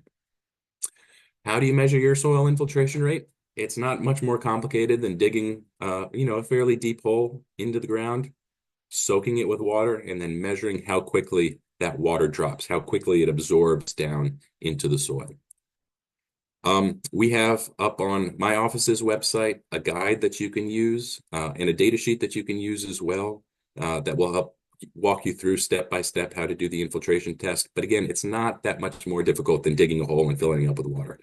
Just to give you a rough idea of what we recommend doing, we ask that you dig a hole that's about 12 to 18 inches deep. The deeper you can go, the better. Ideally, what you'd want to do is get the bottom of your infiltration test hole about even where you think the bottom of your rain garden is going to be. So you're testing the same soil that the rain garden is going to be soaking down into. But roughly, if you dig a 12 to 18 inch hole, deep hole, you'll be in good shape. You fill that hole up with water and you let it soak in for a day. And then the next day, after that water is soaked in, you come back, you refill the hole, and that's when you actually take your measurements. You want the soil to be saturated when you're taking your measurements, because you can get an artificially inflated rate if you're doing an infiltration test in dry soil, because dry soil, even if it's clay, will often soak up water just like a sponge. But once that soil becomes saturated, you'll start to see those infiltration rates, the rate at which water soaks into the ground, start to decrease quite a bit. And that's actually what you want to see. When you have a rain garden, you're not just designing it to capture one storm, you're designing it to capture every rainstorm. Chances are at the bottom of your infiltration trench, the soil down there is going to be saturated for a good period of the year. So you want to see what the ability of the soil to absorb water when saturated is, what rate it'll go into that soil when saturated. That's why you do your pre-soak. So dig the hole, let it soak for about 24 hours, come back the next day, fill up the hole again and take your infiltration measurements. What are your infiltration measurements? Basically, you're just measuring on the hour, every hour for, we recommend at least 4 hours, how much depth of water drops over each hour. The way I recommend doing this is not measuring the depth of water, but rather putting something flat across the top of your hole. I usually use a yardstick, but any piece of flat wood will be fine. And then you measure the distance on the hour from that stick or that yardstick that you've placed across the hole to the surface of the water. So as the infiltration test progresses, that distance from the stick to the surface of the water is going to increase. So here I just have some sample data. This isn't real data, it's just stuff I put together as an example of what you might see. So at hour 0, that's when we start the test. The distance from my yardstick to the surface of the water is 5 1/8 inch. After an hour, it's down to 9 1/8 inch. After 2 hours, it's 11.4 inches. 3 hours, it's dropped to 12.6 inches. 4 hours, it's dropped all the way down to 13.875 inches. Then you calculate the drop. And that's basically the difference between the depth of water at hour 1 to the previous hour, hour 0. So 9.125 minus 5.125 means over that first hour, the water dropped or absorbed into the ground 4 inches. It slows down a little bit. And this is what you'll often see. The rate will be a little bit higher at first, start at 4 inches. In hour 2, the drop reduces to 2.5 inches. And then the last 2 hours of the test over hour 3 and 4, it evens out at 1.25 inches per hour. Then you calculate your infiltration rate. Here, the calculation is very simple. You're just copying your drop because we did manage to take a reading every hour on the hour. You don't have to do any calculations. If for some reason you get a little sidetracked and you start your test and something's burning in the oven and you have to deal with it and you don't get to take a reading until hour 2, that's fine. But let's say the water dropped 4 inches and that was over a 2-hour period. Obviously, for the infiltration rate, then you take 4 divided by 2 and your infiltration rate will be 2 inches per hour, not 4 inches per hour like shown here. Generally speaking, you want at least 4 hours worth of data. Sometimes you do need to go longer. And what we're ideally looking for, so this is the same data from the previous slide, just put into a line chart. We're looking for what we call the steady state rate. This is where you reach the point where the drop in inches per hour evens out and remains consistent from 1 hour to the next. In this example data, the last 2 hours of the test, from hour 3 to hour 4, our rate maintained a steady state at about 1.25 inches per hour. And that's pretty good. However, if you do your 2 hours of test and this is what your data looks like, you don't find that steady state. Instead, the data is kind of consistently and continuously dropping and getting slower each hour. That's a sign that you probably want to run your test for longer than 4 hours. Because what are the odds are that in hour 5 or in an hour 6, you're going to have the exact same rate that you had here, which is about 0.75 inches per hour. Not very high. Chances are this pattern that you see where the rate is dropping hour per hour is going to continue for a little while. And it could be that if you continue this infiltration test for 4, 5, 6, 7 hours, that rate could keep dropping, and come down to almost 0. You don't want to design your rain garden and say, oh, I've done it for 4 hours. The last hour of the test was 0.75 inches per hour. I'm going to assume my infiltration rate for the soil is 0.75 inches per hour. I wouldn't do that. It gets a little risky because chances are in hour 5, hour 6, hour 7, however long you continue on the test, you're going to see that rate continue to drop. You really want to measure the rate until you find that consistent steady state rate. So sometimes this does require you, unfortunately, staying at home for a little while. But if you can't be there every hour, you can take a reading every 2 hours if you want. Just make sure that you have at least 4 hours worth of data. And again, if the rate drops consistently like this, you probably want more like 5, 6, 7 hours of data until you find that steady state rate. So what do the infiltration results mean for your actual design? So let's say you've gone 4 or 5 hours or whatever it is, you found a nice steady state rate that's holding consistent from hour to hour. What does that rate that you found, that steady state rate, mean for your actual rain garden design? These are the numbers that we use to advise people who are applying to our conservation assistance program, which is a grant program which in Fairfax helps people reimburse them for the cost of their rain gardens. So this isn't a universal standard, but we got this from the state. So I think these are recommendations. These are not hard and fast rules, but I think they're pretty good recommendations to keep in mind when you're designing your own rain garden. So for our CAP program, Conservation Assistance Program, our rules state that if you have a rain garden if your soil shows a rate of greater than 0.5 inches per hour, you can build a simple amended soil rain garden. What's an amended soil rain garden? That's basically a rain garden where you dig out your ponding area and then you mix in compost to the existing soil, the in situ soil, rather than excavating that soil and replacing it. So if you have 0.5 inches per hour or greater, that's showing that your soil has a fairly decent infiltration rate. So instead of removing that soil, you can just use your natural soil, but mix in compost to make that soil as permeable as possible. Generally, what we recommend is that you mix in your compost at a 1:4 ratio. That means you mix in 1 inch of compost to 4 inches of soil. In some of the slides I'm going to be using in the future, we're talking about a rain garden with 12 inches of amended soil. 12 inches of amended soil, if we're using this 1:4 ratio, it means you would be mixing in 3 inches of compost. Hopefully that makes sense. If you have a slower rate, if your final steady state rate is between 0.5 and 0.25 inches per hour, we recommend that you excavate your soil and replace it with commercial rain garden soil media. Commercial rain garden soil media is this mix of really sandy material. It's usually about 85% sand that's mixed in with some compost and some topsoil to give a little bit of organic matter, a little bit of fertility. You can find this pre-mixed product at several local retailers, quarry supply places provide them. You could find it some bigger landscape supply places as well too.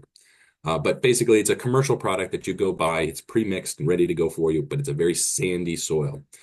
So again, if your soil is showing this fairly slow rate between 0.5 and 0.25 inches per hour as your steady state, it's a little too slow for you to just mix in compost and cross your fingers and hope everything's going to go all right.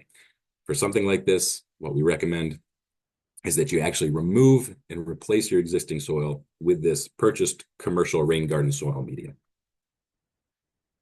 And when you do this, you have the option too of adding a gravel layer down below. This gravel layer gives you a little bit more storage capacity. Gravel has a lot of porosity. The rain garden soil media, we estimate the porosity is going to be about 25%. That means you can fill whatever volume of rain garden soil media you use. When it's soaked with water, it'll be holding about 25% of its volume in water. So if you have 100 cubic yards of rain garden soil media, that'll hold about 25 cubic yards of water. The gravel layer down below is about 40% porosity. So whatever volume of gravel you add to the bottom of your soil, and again, it's optional for a rain garden that's draining between 0.5 and 0.25 inches per hour, 40% of that gravel volume will be filled with water during a big storm. So it actually holds quite a bit of water. And that's why it's a nice thing to have on the bottom, but obviously it adds to your expenses, it adds to your cost, it adds to your excavation depth as well too. If you've got really slow infiltration rates, less than 0.25 inches per hour at the steady state rate, then we recommend that you excavate and replace your soil with rain garden commercial soil media and install an underdrain and an optional gravel layer. The underdrain can be within the gravel layer. And again, an underdrain is just a perforated pipe that will allow excess water to drain out. We have also seen some people put the underdrain at an elevated position. They basically raise it up and put it into the rain garden soil media. If you do this, you can do this, you still have to surround that underdrain with a sleeve of gravel. And that gravel tends to act as a filter that filters out fine sediment and prevents the underdrain from clogging up over time. The benefit of having a raised underdrain like this is that the underdrain actually drains water as it's rising from below. So the underdrain has these perforations. Water percolates through the rain garden soil media, percolates through the gravel layer down at the bottom, starts filling up that rain garden like a swimming pool. So it starts filling up from below because, again, you've got slow infiltration in your natural soil. So water will percolate fairly quickly through that rain garden soil media, and especially the gravel. It'll hit the natural soil down at the bottom, and it'll start to fill up the rain garden from below.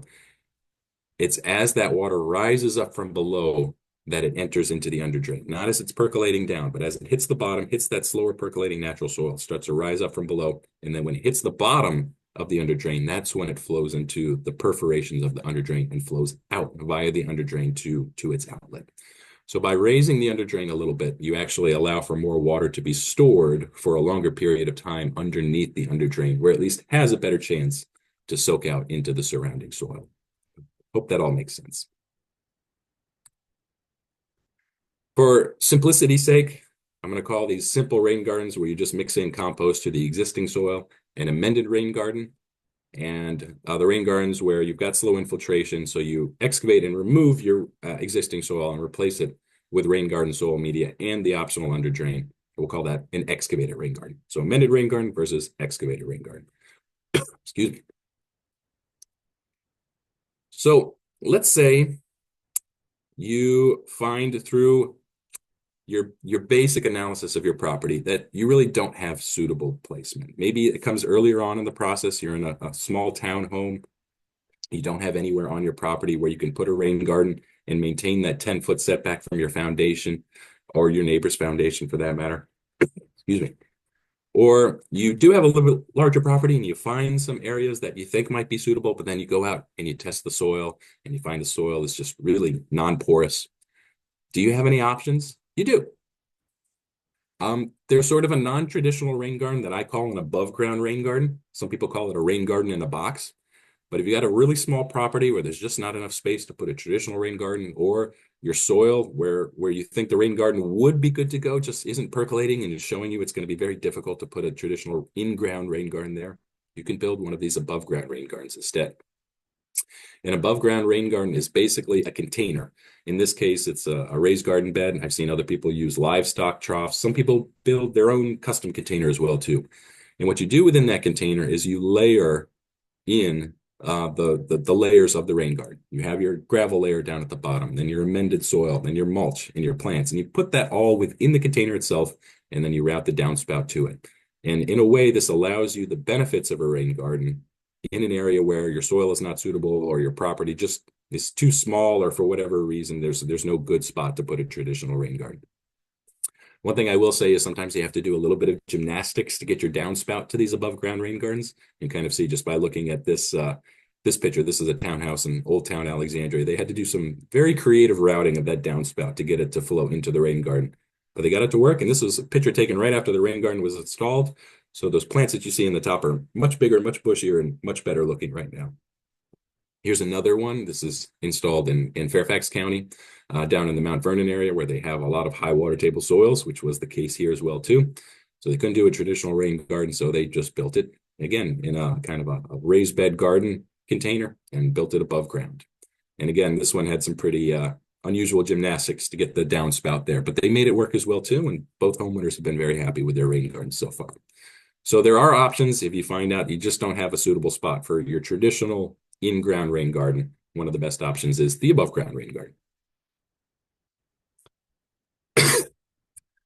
All right, so we've checked the placement suitability. Let's say you've run your infiltration test and you figured out that yes, indeed, your soil is suitable. Maybe you do have to excavate the soil and replace it with rain garden soil media, but you can get it to work because you have an infiltration rate that is fast enough. That moves us on to the next two steps in your homework, and that's to determine the size of your rain garden. And once you determine the size, that's going to directly determine the volume and amount of materials that you need in order to build that rain garden.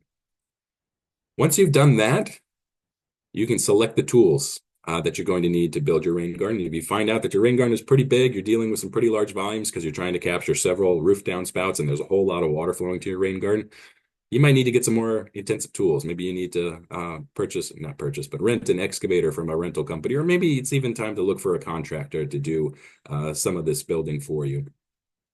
But if you have a smaller rain garden, there's no reason you can't do the construction with simple tools like shovels and picmatics.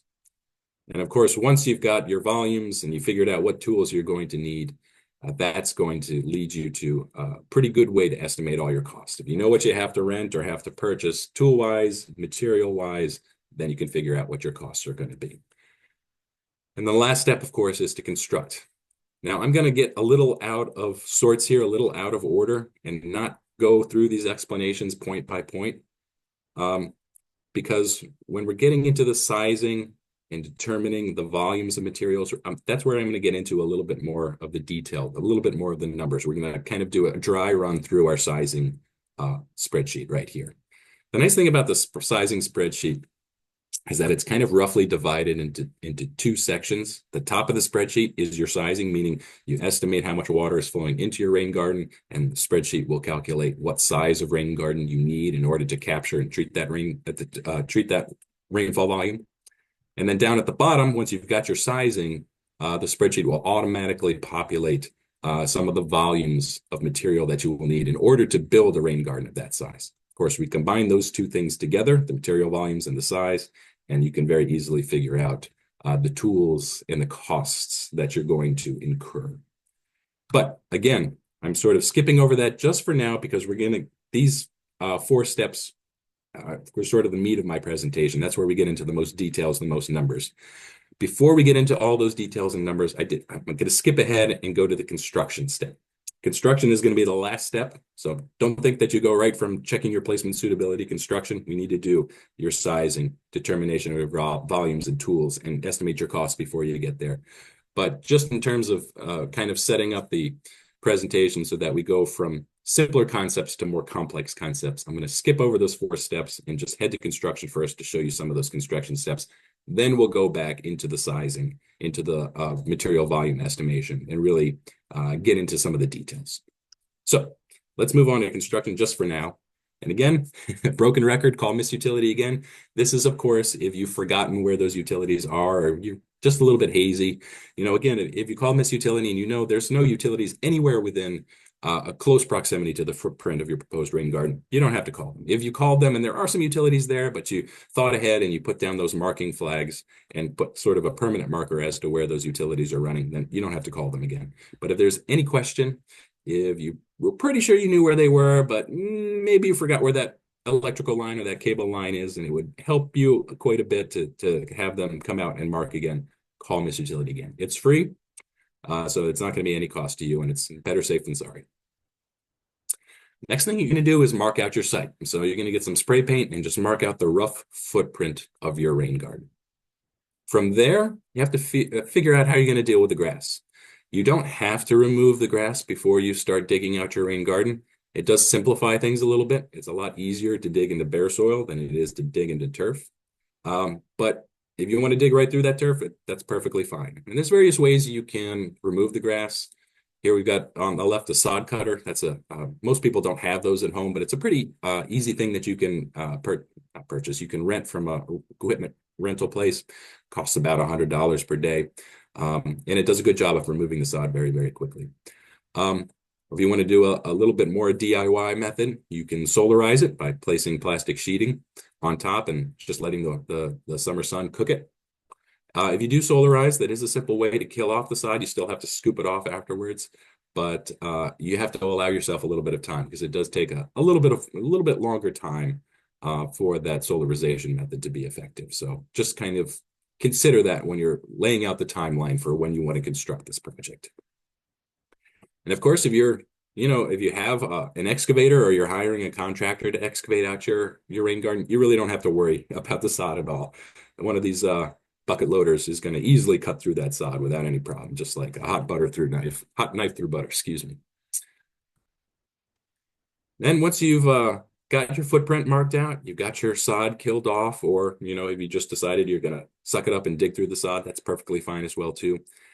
Next, you want to prep the digging. So what I'm showing here, it's a little bit of a confusing concept, but we have our total footprint of our rain garden, and then we have what's called the active footprint. The active footprint is that orange rectangle in the center. When you're sizing your rain garden, you're sizing really the active footprint. This means the area of your rain garden where you're going to have the full depth of your ponding depth, the full depth of your amended soil, or if you're using rain garden soil media, the full depth of excavation in the area where you're going to install that rain garden soil media and that optional gravel layer underneath. But sometimes people don't necessarily want, a hard border between their existing landscaping and their rain garden. Sometimes you want your rain garden to look a little bit more natural, to have a little bit more of an organic shape.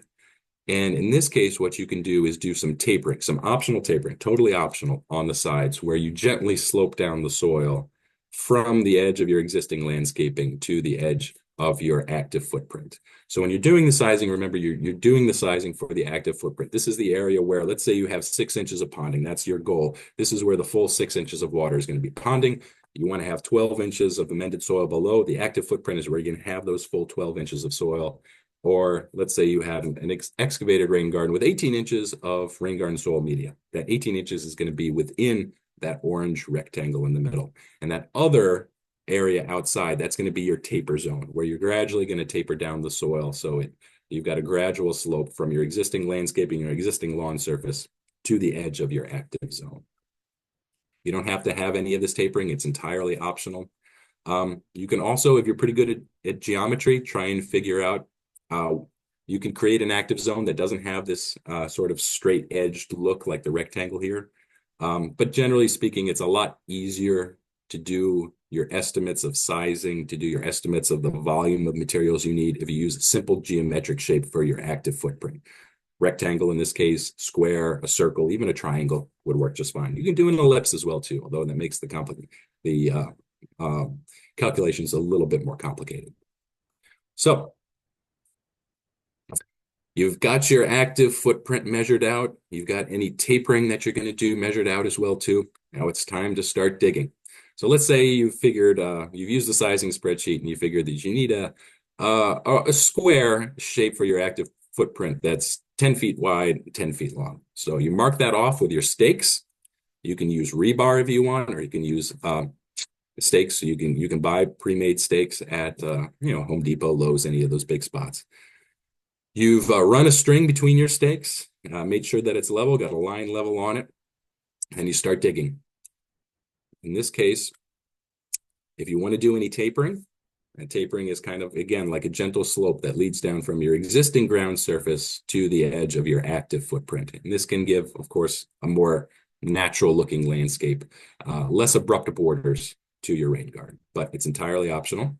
And then if you're going to build a berm, you got to figure out where those berms are going to go as well too. A berm is a useful way to reuse soil that you've excavated out of the footprint, the active footprint of your rain garden. So it's a nice way to reuse it on site, so you don't have to transport it and dispose of it somewhere else. In this case, we're looking at a 9.5 inch excavation depth. And I'll get to where we came up with that number in just a little bit. Now, another benefit of the berm is, let's say we're doing this same rain garden, but instead of digging down 9.5 inches, we're going to build a berm around the edges. What a berm does is it, in effect, raises your ponding depth a little bit. So as with the previous slide, we need 9.5 inches of excavation. But really, when you have a berm, you don't have to dig down 9.5 inches. So let's just say, for the sake of argument, you build a berm out of the soil that you excavate from your active footprint, and you make that berm 5 inches tall. Well, if the berm is 5 inches tall, in effect, the ponding depth will rise up to the top of the berm, or maybe you cut a little notch in the berm to serve as your outflow, your outlet. Wherever the bottom of that notch is now going to be the new top of your ponding area. So let's say we have a 5-inch berm, just for sake of argument, and we need to excavate out 9.5 inches. Instead of digging a full 9.5 inches out of the soil, now we only have to dig down 4.5 inches. So the berm, again, raises up your ponding depth and allows you to do a little bit less excavation as a result too. So there is some benefit to having a berm if that's what you want to do. It's optional. Now that you've got your 9.5 inches of ponding all dug out, 9.5 inches of excavation all dug out, it's time for an amended soil rain garden, it's time to bring in your compost and till it into your existing soil. You can do this by hand if you want, with a shovel or a pickmatic, but it is very easy to do this with a powered rototiller as well too. And some people have these already, but if not, it's a fairly cheap piece of equipment that you can purchase or can rent from equipment rental places. For the sake of argument, what we're going to be doing with this rain garden is amending 12 inches of soil. Now, again, what we usually recommend is mixing in your soil, your compost, at a 1-to-4 ratio, meaning you mix in 1 inch of compost to 4 inches of soil. So if we're trying to create 12 inches of amended soil, that means we're adding in 3 inches of compost. 3 times 4 is 12. So you lay out 3 inches of compost and you till that into the soil. You mix it in as evenly as you can with whatever equipment you're using, and then you're good to go. you notice our excavation depth is a little less now. Why is that? Well, we're adding material. We're adding in those 3 inches of compost. We had excavated 9.5 inches. Now it's saying that there's an 8-inch drop from the existing land surface down to the surface of our amended soil. Where did that number come from? We assume that compost settles over time. Within the first usually month or so of your rain garden being constructed, that compost will usually pack down to about half its volume. So if you're adding in 3 inches of compost, tilling into the soil like we are here, those 3 inches of compost will generally pack down to about a total depth of 1.5 inches. They'll settle to 1.5 inches, half its original volume, within that first month or so. So if we kind of keep that in mind, we know we're adding in these 3 inches of compost, it's going to settle down to about 1.5 inches. So we originally had excavated 9.5 inches. Now we're adding what in effect is 1.5 inches of compost after settling. So now we have an 8-inch drop from our existing landscape surface to the surface of our amended soil. Now, if you're doing an excavated rain garden, you're going to have to dig deeper because you're taking out that existing soil, taking it offsite or building a really big berm with it, or using it on site if you can, and layering in an optional gravel layer and the soil media layer as well too. So for the sake of argument here, we're going to put in 18 inches of soil media and 9 inches of gravel below that. We assume that these materials do not settle like your compost. So if you're putting in 18 inches of soil media, it's going to take up 18 inches of depth. Same thing with gravel. 9 inches of gravel will take up 9 inches of depth. You shouldn't see much settling at all with these types of materials as compared to the compost, which does settle quite a bit. So if we were putting in 18 inches of soil and 9 inches of gravel, that's 27 inches, or maintain an 8-inch depth. So we need to dig down and excavate out 35 inches, just shy of 3 feet of soil, if we want to layer in these two materials and maintain 8 inches of ponding area on top. That's not going to be our final ponding area, because then we do have to come in with our mulch, our wood mulch on the surface, and add that too. So this is what it might look like when you are digging out an excavated rain garden. There you can see the gravel on the bottom. You can see this person is using an underdrain. You can see those underdrain pipes being laid into the gravel. Those pipes will then be covered by a little bit more gravel, again, to prevent fine sediment from going into the underdrain and clogging it up. And they haven't yet added the amended soil on top, the rain garden soil media on top, but that'll be the next big step for them. All right, so now we're almost there. For our amended rain garden, we've got our 12 inches of amended soil, amended with nice compost. We still have an 8-inch gap between the surface of our existing landscaping and the surface of the amended soil. Down there on our excavated rain garden, we've got our 9 inches of gravel, 18 inches of commercial soil media, and we also have an 8-inch gap. But we're looking for a 6-inch ponding depth, not an 8-inch ponding depth. So why do we have 8 inches? We got to add 2 inches of mulch. 2 inches of mulch is kind of a standard. Some people add 1 inch, some people add 3, but 2 inches is sort of a pretty good standard to aim for.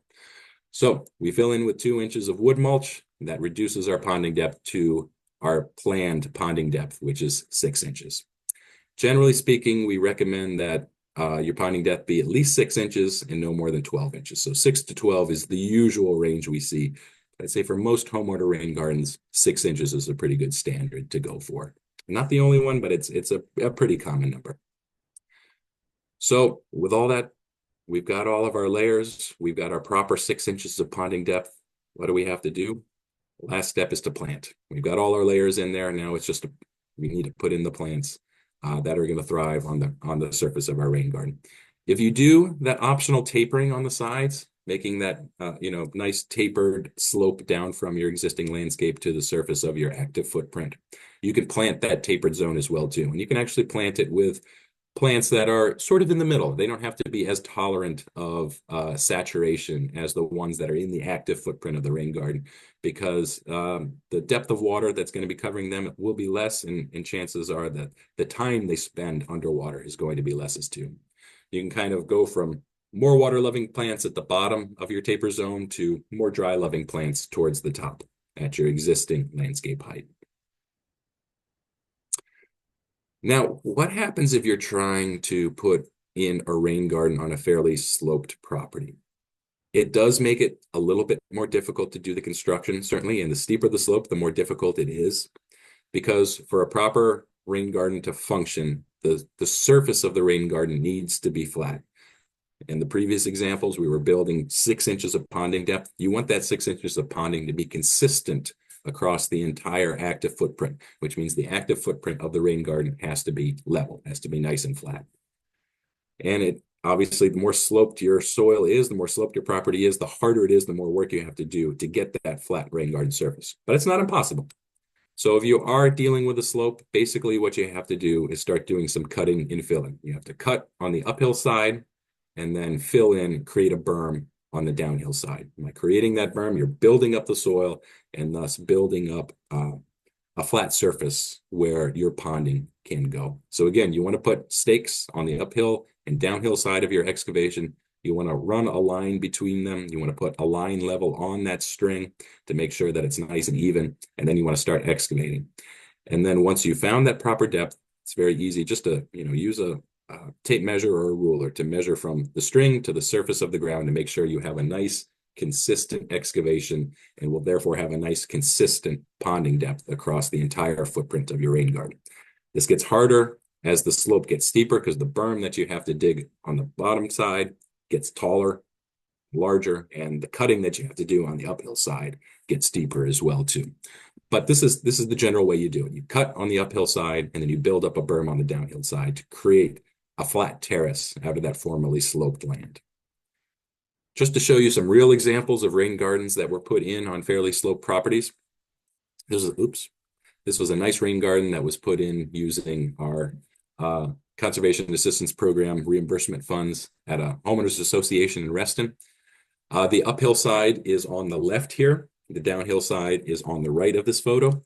What they had to do was do some fairly extensive cutting on the uphill side and then created a pretty good sized berm on the downhill side in order to create this flat ponding area that you see that's planted with plants in the center there. Because they did such big cutting to stabilize the cut they did on the uphill side, they kind of created a dry stacked stone wall, which actually makes the rain garden look pretty nice.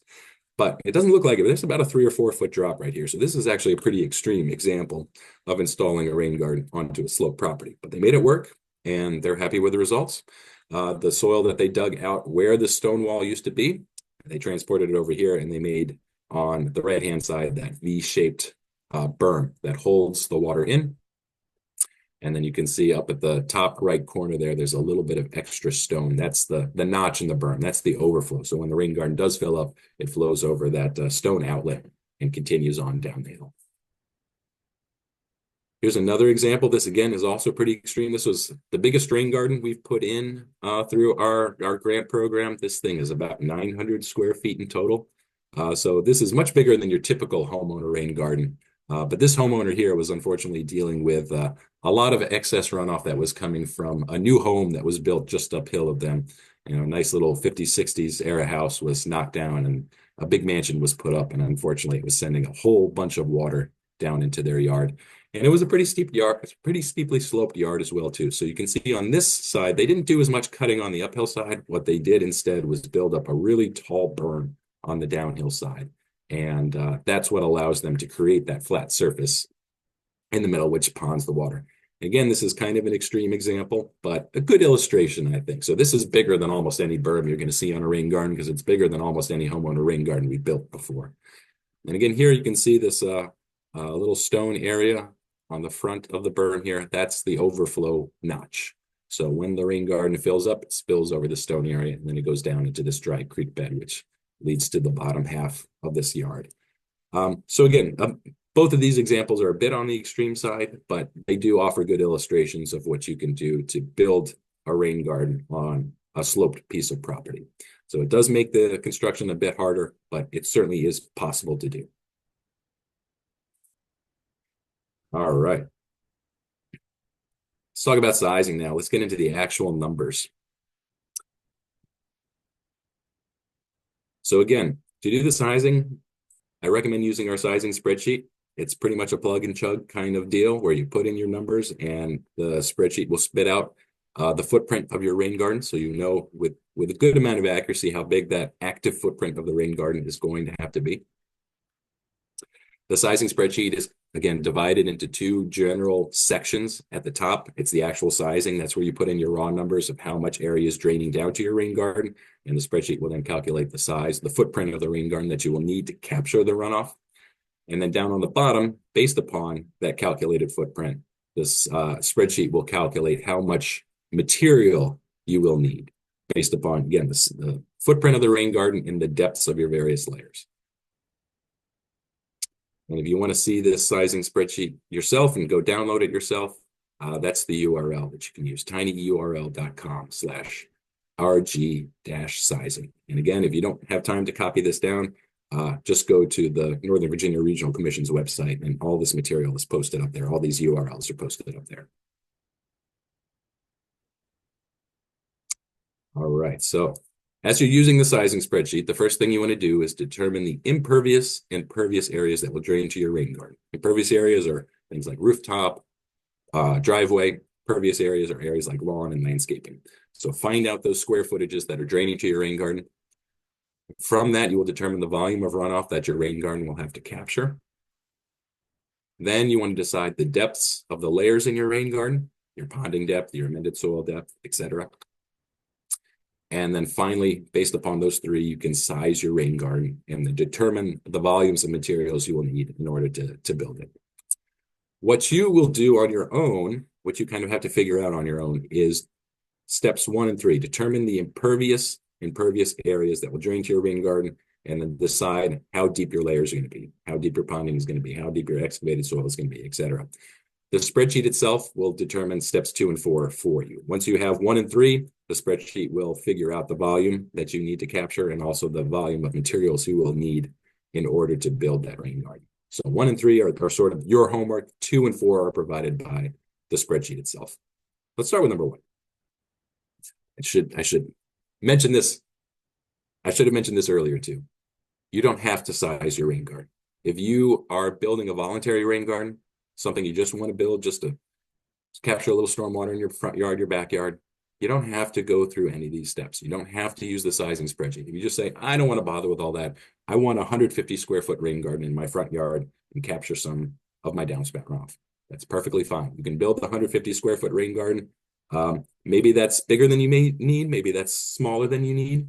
As long as you have a good inflow and outflow, meaning as long as that any excess water that builds up in the rain garden has a good outflow to exit the rain garden without causing erosion, without blowing out your rain garden.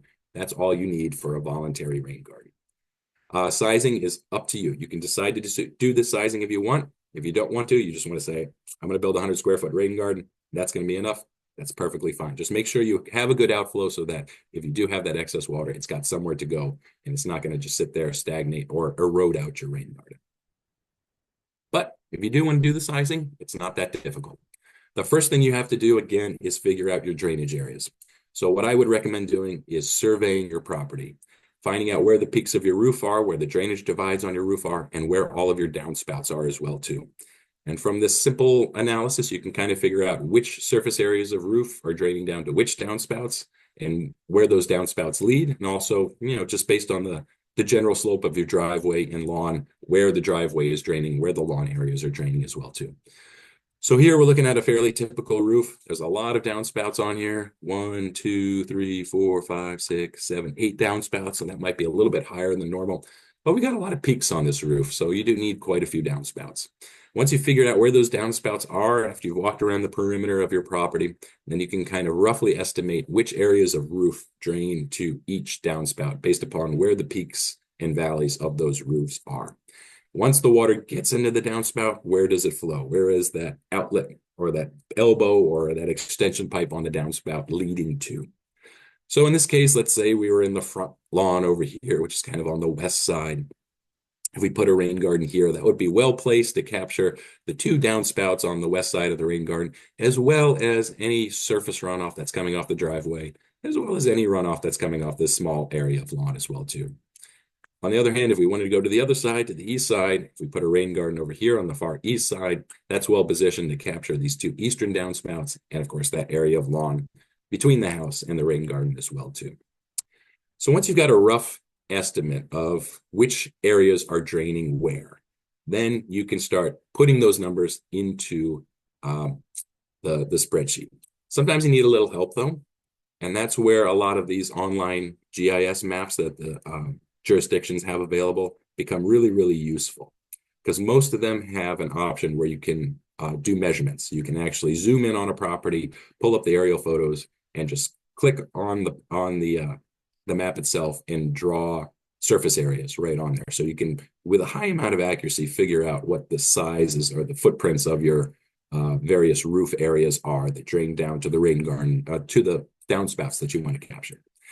If your jurisdiction doesn't have good aerial imagery or doesn't allow you the option to draw surface areas, you can just do this through Google Maps. Google Maps is perfectly good at that as well too. If you right click on Google Maps, you can draw lines as well too and figure out, again, with a pretty good degree of accuracy, the square footage of your roof draining to those downspouts that you want to route to your rain garden. So here again, I'm using Fairfax County's example, but this looks very similar to the online mapping applications in the other surrounding jurisdictions as well. You put in your address up there, you hit enter, and it zooms you into your roof. This is my actual roof, and I know from experience where my downspouts are. I've got one in the back, I've got two downspouts in the front. However, using the same mapping application, I happen to know that I have a resource protection area in the back. That's shown by that sort of green hatched area. So because resource protection areas, putting a rain garden in there is generally pretty restricted, kind of means I have to give up on capturing the runoff from that rear downspout. So that means if I'm going to build a rain garden, it's going to be in the front yard. And let's say I want to run both of those front downspouts, downspout number 2 and downspout number 3 to my rain garden. Next, I can click on the measurement button in this mapping application, and I can measure out the surface areas of the roofs that drain down to those 2 front downspouts. So And hey, downspout Dan, 2. Yes. I'm just gonna jump in really quickly to let you know that it is 11:55. Okay. I know you just have a few slides left, but Yes. making sure you're aware. No problem. I will go fast. So area 1 drains about 427 square feet. The downspout leading, or excuse me, the roof leading to downspout 3 drains a little over 200 square feet. I just take those square footages, add them together, stick them into my sizing spreadsheet. So those two numbers together means I'm draining 640 in total square feet of impervious rooftop to my rain garden. I'm not going to route any of my yard into the rain garden, so I'm just going to be using the roof downspouts. I'll be designing around the roof explicitly. Once I put those numbers in, the spreadsheet will calculate my treatment volume, which is 50.67 cubic feet of runoff. So that's what I'm going to be aiming to capture in my rain garden. Next, I have to figure out what my depths are going to be. Generally, mulch depth is sort of a consistent 2 inches. What's your ponding depth going to be? Again, we recommend anywhere from 6 to 12 inches. Here, I'm going to go on the lower side, just say I'm going to have a ponding depth of 6 inches. And then next, we have to figure out what our soil depths are going to be in our optional gravel bed. This is going to be a simple amended soil rain garden. I did my infiltration test. I had, let's say, 1 inch per hour infiltration rate. That means I can just get by with adding compost to my existing soil. So let's say I'm going to use 12 inches of amended soil depth. That 1:4 ratio, that means I'll be tilling in about 3 inches of compost to create that 12 inches of amended soil. And from those numbers, the spreadsheet will calculate your surface area, basically the footprint, square footage footprint of your rain garden. That's going to be 101.33 square feet. I could very easily just downgrade this to 100 square feet if I wanted to. If you're going to do an excavated rain garden, it's very similar. You put in the same surface areas. So it's the same 640 square feet of rooftop that's draining down to the rain garden. Let's say I use the same ponding area, 6 inches, but instead of amended soil, I'm going to be putting in soil rain garden media and a gravel bed. So 18 inches of soil rain garden media, 9 inches of gravel bed. Based on those numbers, what's the square footage of my rain garden? It's going to be 43.12 square feet. So a bit smaller. And why is that? Well, when you use rain garden soil media and gravel, there's actually quite a bit of storage that you get credited for within that soil media and within that gravel bed. So you can create a smaller rain garden, a smaller footprint rain garden that'll still hold the same volume as that amended soil rain garden. When it comes down to it, you still, because of the extra excavation you have to do and the extra materials you have to buy, the excavated rain garden is still more expensive and still requires more digging, but the footprint actually condenses quite a bit. So even if you have good infiltration rates, if you want to have a smaller rain garden, you can opt to do a full excavated rain garden instead, and put that rain garden in a smaller footprint and still capture the same volume of water. Once the numbers up at the top are put in, we can go down to the bottom of the spreadsheet, and this is where your material volumes are estimated. The spreadsheet automatically populates these numbers. So from the top for amended soil rain garden, we already calculated that we're going to have a surface area of 101 square feet. We've already put in our 6-inch ponding depth, our 2 inches of mulch, our 12 inches of amended soil. All of that material gets copied down to the bottom. And this determines your total excavation depth. All these numbers are added together, and this is showing you that in order to build this rain garden, you're going to have to dig down within your active footprint 9.5 inches. That accounts for your 6 inches of ponding, your 2 inches of mulch, and then the 3 inches of compost that you have to add into your soil, which again, over time, backs down to 1.5 inches as it settles. So add all those numbers together, that gives you your total excavation depth of 9.5 inches. So you know, okay, I'm gonna have to dig down almost 10 inches to get the proper depth to layer all these materials in there and maintain that 6 inches of ponding on my rain garden. The next column over gives you your volumes. If you're excavating out 6 inches of soil to create your ponding depth, that means you have to dig out 1.88 cubic yards of soil. Same thing with mulch. If you want to put 2 inches of mulch, how much mulch do you need to cover the footprint of that 101 square foot active zone? With 2 inches of mulch, you need 0.63 cubic yards.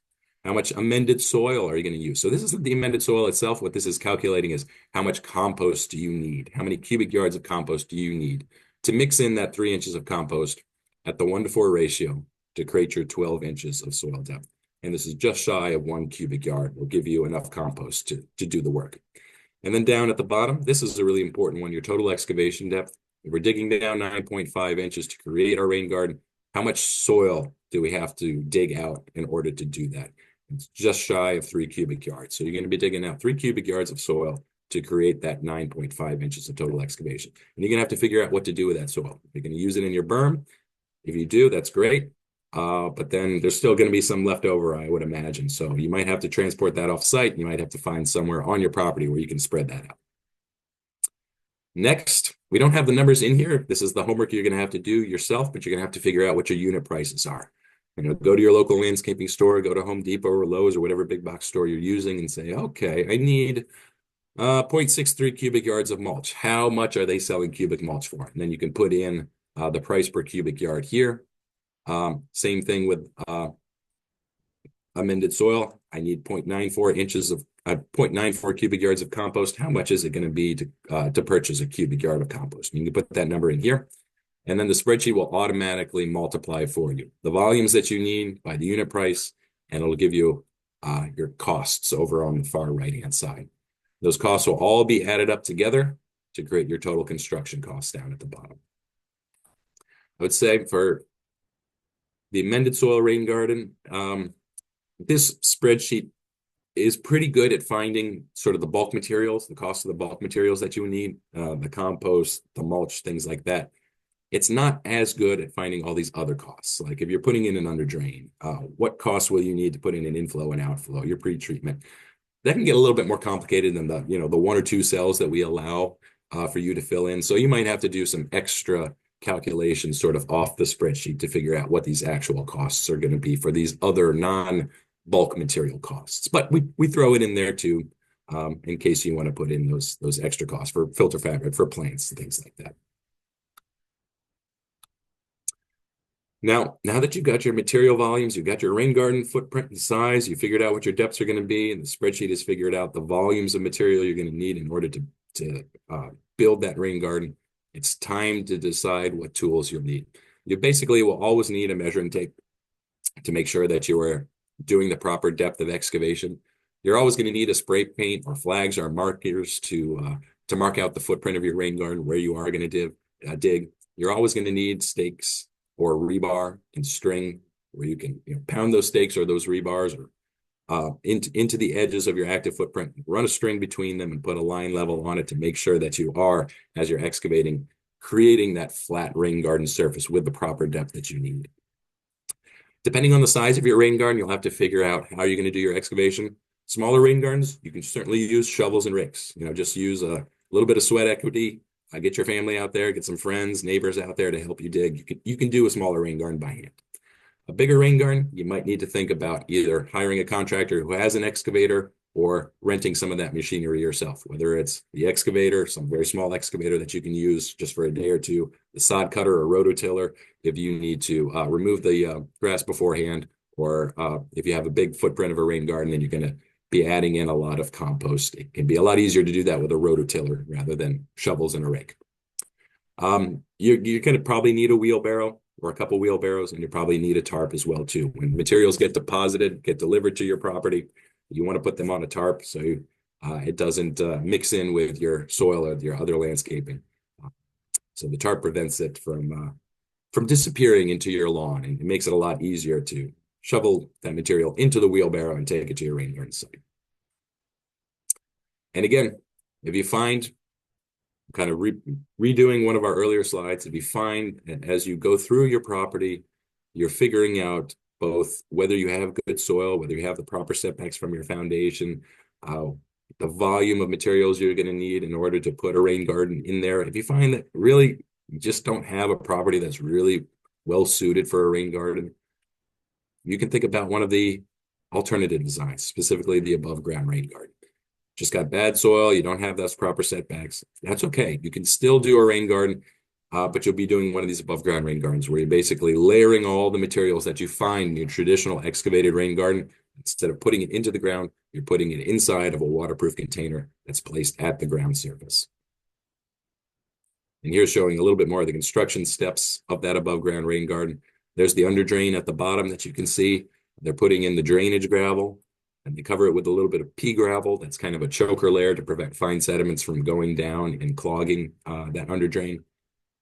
Layer rain garden soil media, mulch, and plants on top of that, and connect in the downspout. Now for maintenance, I'm going to keep this pretty simple, just one slide. After you've got your rain garden installed, what do you do to maintain it? I think it's always a good idea to observe your rain garden both before and after heavy storms. See if there's any areas that are eroding, if you need to add a little bit of extra mulch, if there's a little bit of erosion cutting into your berm or your overflow, you might have to pack down a little bit more soil to solidify it.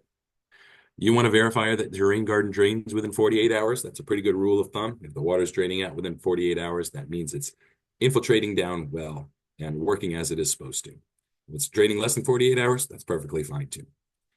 If there is erosion, especially at the inflow and the outflow or at the berm, you can add a little bit of stone.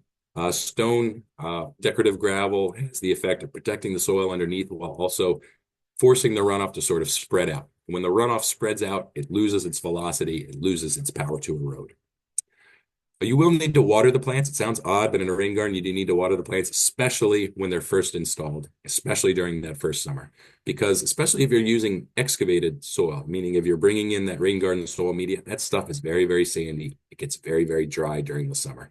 So to create that good root mass, to create plants that are going to thrive over the long term, oftentimes during that first growing season, especially the first summer, you will have to irrigate your rain garden to make sure that the plants survive and thrive. And once they get their good roots growing, then from then on out, they should be pretty good to go on their own. Like with any garden, you gotta weed from time to time. Make sure to keep invasive weeds from invading. If any plants don't survive, just come in and replace them. One of the ways that a rain garden works is by having big active root mass down in the soil, taking up nutrients, breaking down pollutants and the such. So you want to make sure that you do maintain a dense plant medium on the surface. You do want to replenish the mulch when needed. Hardwood mulch is an organic material. It will slowly decompose and become part of the soil over time. So every year or two, just take a look at your mulch. If it's becoming a little bit thin and you need to replenish it to maintain that 2-inch mulch layer, just buy a little bit more and spread it out on top. And if you see any areas where there's sediment building up, gravel or fine sands, silts that are washing in from your drainage area, Just go in with a rake and kind of rake that stuff off, because if you don't deal with it over time, as that sediment builds up on the surface, it can lead to some clogging in spots of your rain garden.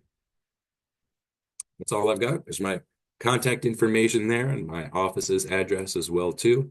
I'll stick around for Q&A here as well, but if a question comes up that you think of tomorrow or the next week, feel free to give me a call or shoot me an email. I do my best to answer it.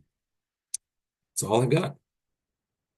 All right, thank you, Dan. I realized that we did go over time just a little bit. If anybody needs to head out, please feel free, but I did want to allow for a little bit of time if anybody does have any questions before we pop off the Zoom here for Dan, Lily, or I. So any questions? Okay. So Dan, the question was, can you use peat moss instead of mulch? Hardwood mulch is usually what's recommended because it tends to do a very good job at filtering out heavy metals and other pollutants. So it's not that you can't use other mulches, but hardwood is sort of the standard for rain gardens.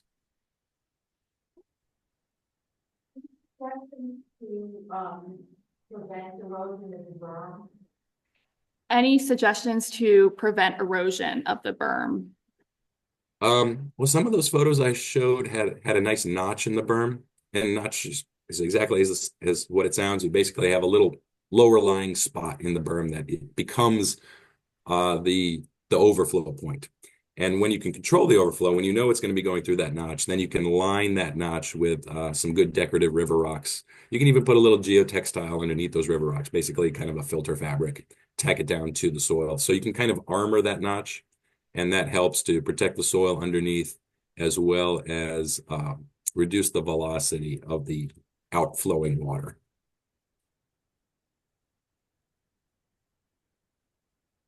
Oh, yes. I think there was a question online. Let's see if I can find it about RPAs. Okay. Oh, I want to install a rain garden on my property. However, I live next to a lake in Reston and my property is within the RPA. Where can I learn about relevant restrictions and resources? Well, unfortunately, I can speak to that directly since I'm also a Reston resident.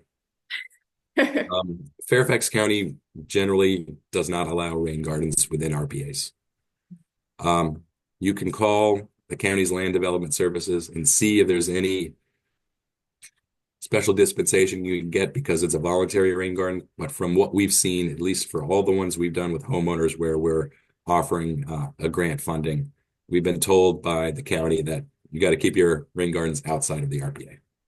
So, and I would add to that, just that would be a great place to do some native planting. You could add some soil amendment to improve the natural infiltration rate there and to help soak up some of the water. So there's a lot of great things that you can do even if you can't do a rain garden. Yep. Is there any way to calculate volume from a sub? Can you calculate volume from a sub pump? Probably. So the thing is that it would be so you could calculate the volume that is expelled each time a sump pump kicks on, because the sump pump has a float valve. When that float valve floats up to a certain point, the sump pump activates. So you could basically measure the depth of your sump crock from the point where the float activates to the bottom of the crock, and using your pi r squared times height, figure out the volume of your water. I would say, though, be very cautious. If your sump pump goes off frequently, that's probably not a spot where you want to put a rain garden, because we have seen for some of the bigger permitted commercial rain gardens, meaning the ones that were acquired for construction sites for new development, they were capturing sump pump runoff from in this case, I'm thinking of a big garage that had a pretty big basement. The sump pump was running fairly frequently in the basement, sending water very frequently into the rain garden, and it caused this kind of organic algae-like scum to form on the surface, which clogged the entire rain garden up and caused it to fail.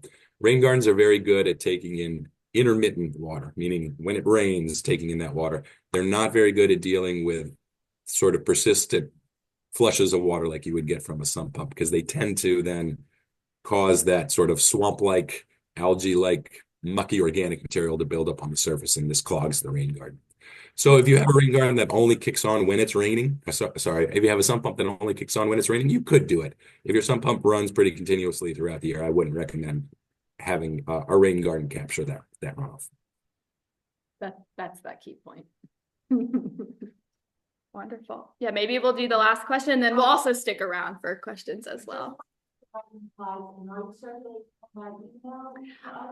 So they'll all be put on NVRC's website, and I will send out that link probably Monday or Tuesday. The recording will also be on NVRC's website following as well. All the questions that people asked on the, Ooh. that we didn't get to see. I think you did that last year. I will go through and do a little Q&A sheet because I agree that's very helpful. That's not a problem. All right, and maybe, okay, last one. Recommendations for contractors to do. We do have a contract. We are not allowed to recommend anybody. That's a lie. However, there is a list of contractors that can do this, or at Yes. least say that they can do this kind of work and have been trained at some point in time in the past online. If you look up, I mean, it's yes.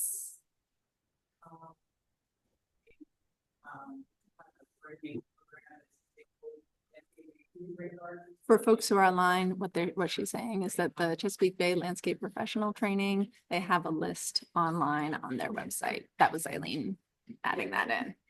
Yep. I do see some level. questions online about the under drain. Yeah. Seems like there's a bunch of questions that are somewhat related. We'll wrap, and then Okay. like you might be able to talk to folks online, and we can talk to people in Yes. person too, because I think people have to go. Yeah. Okay, I'm gonna go ahead and stop recording.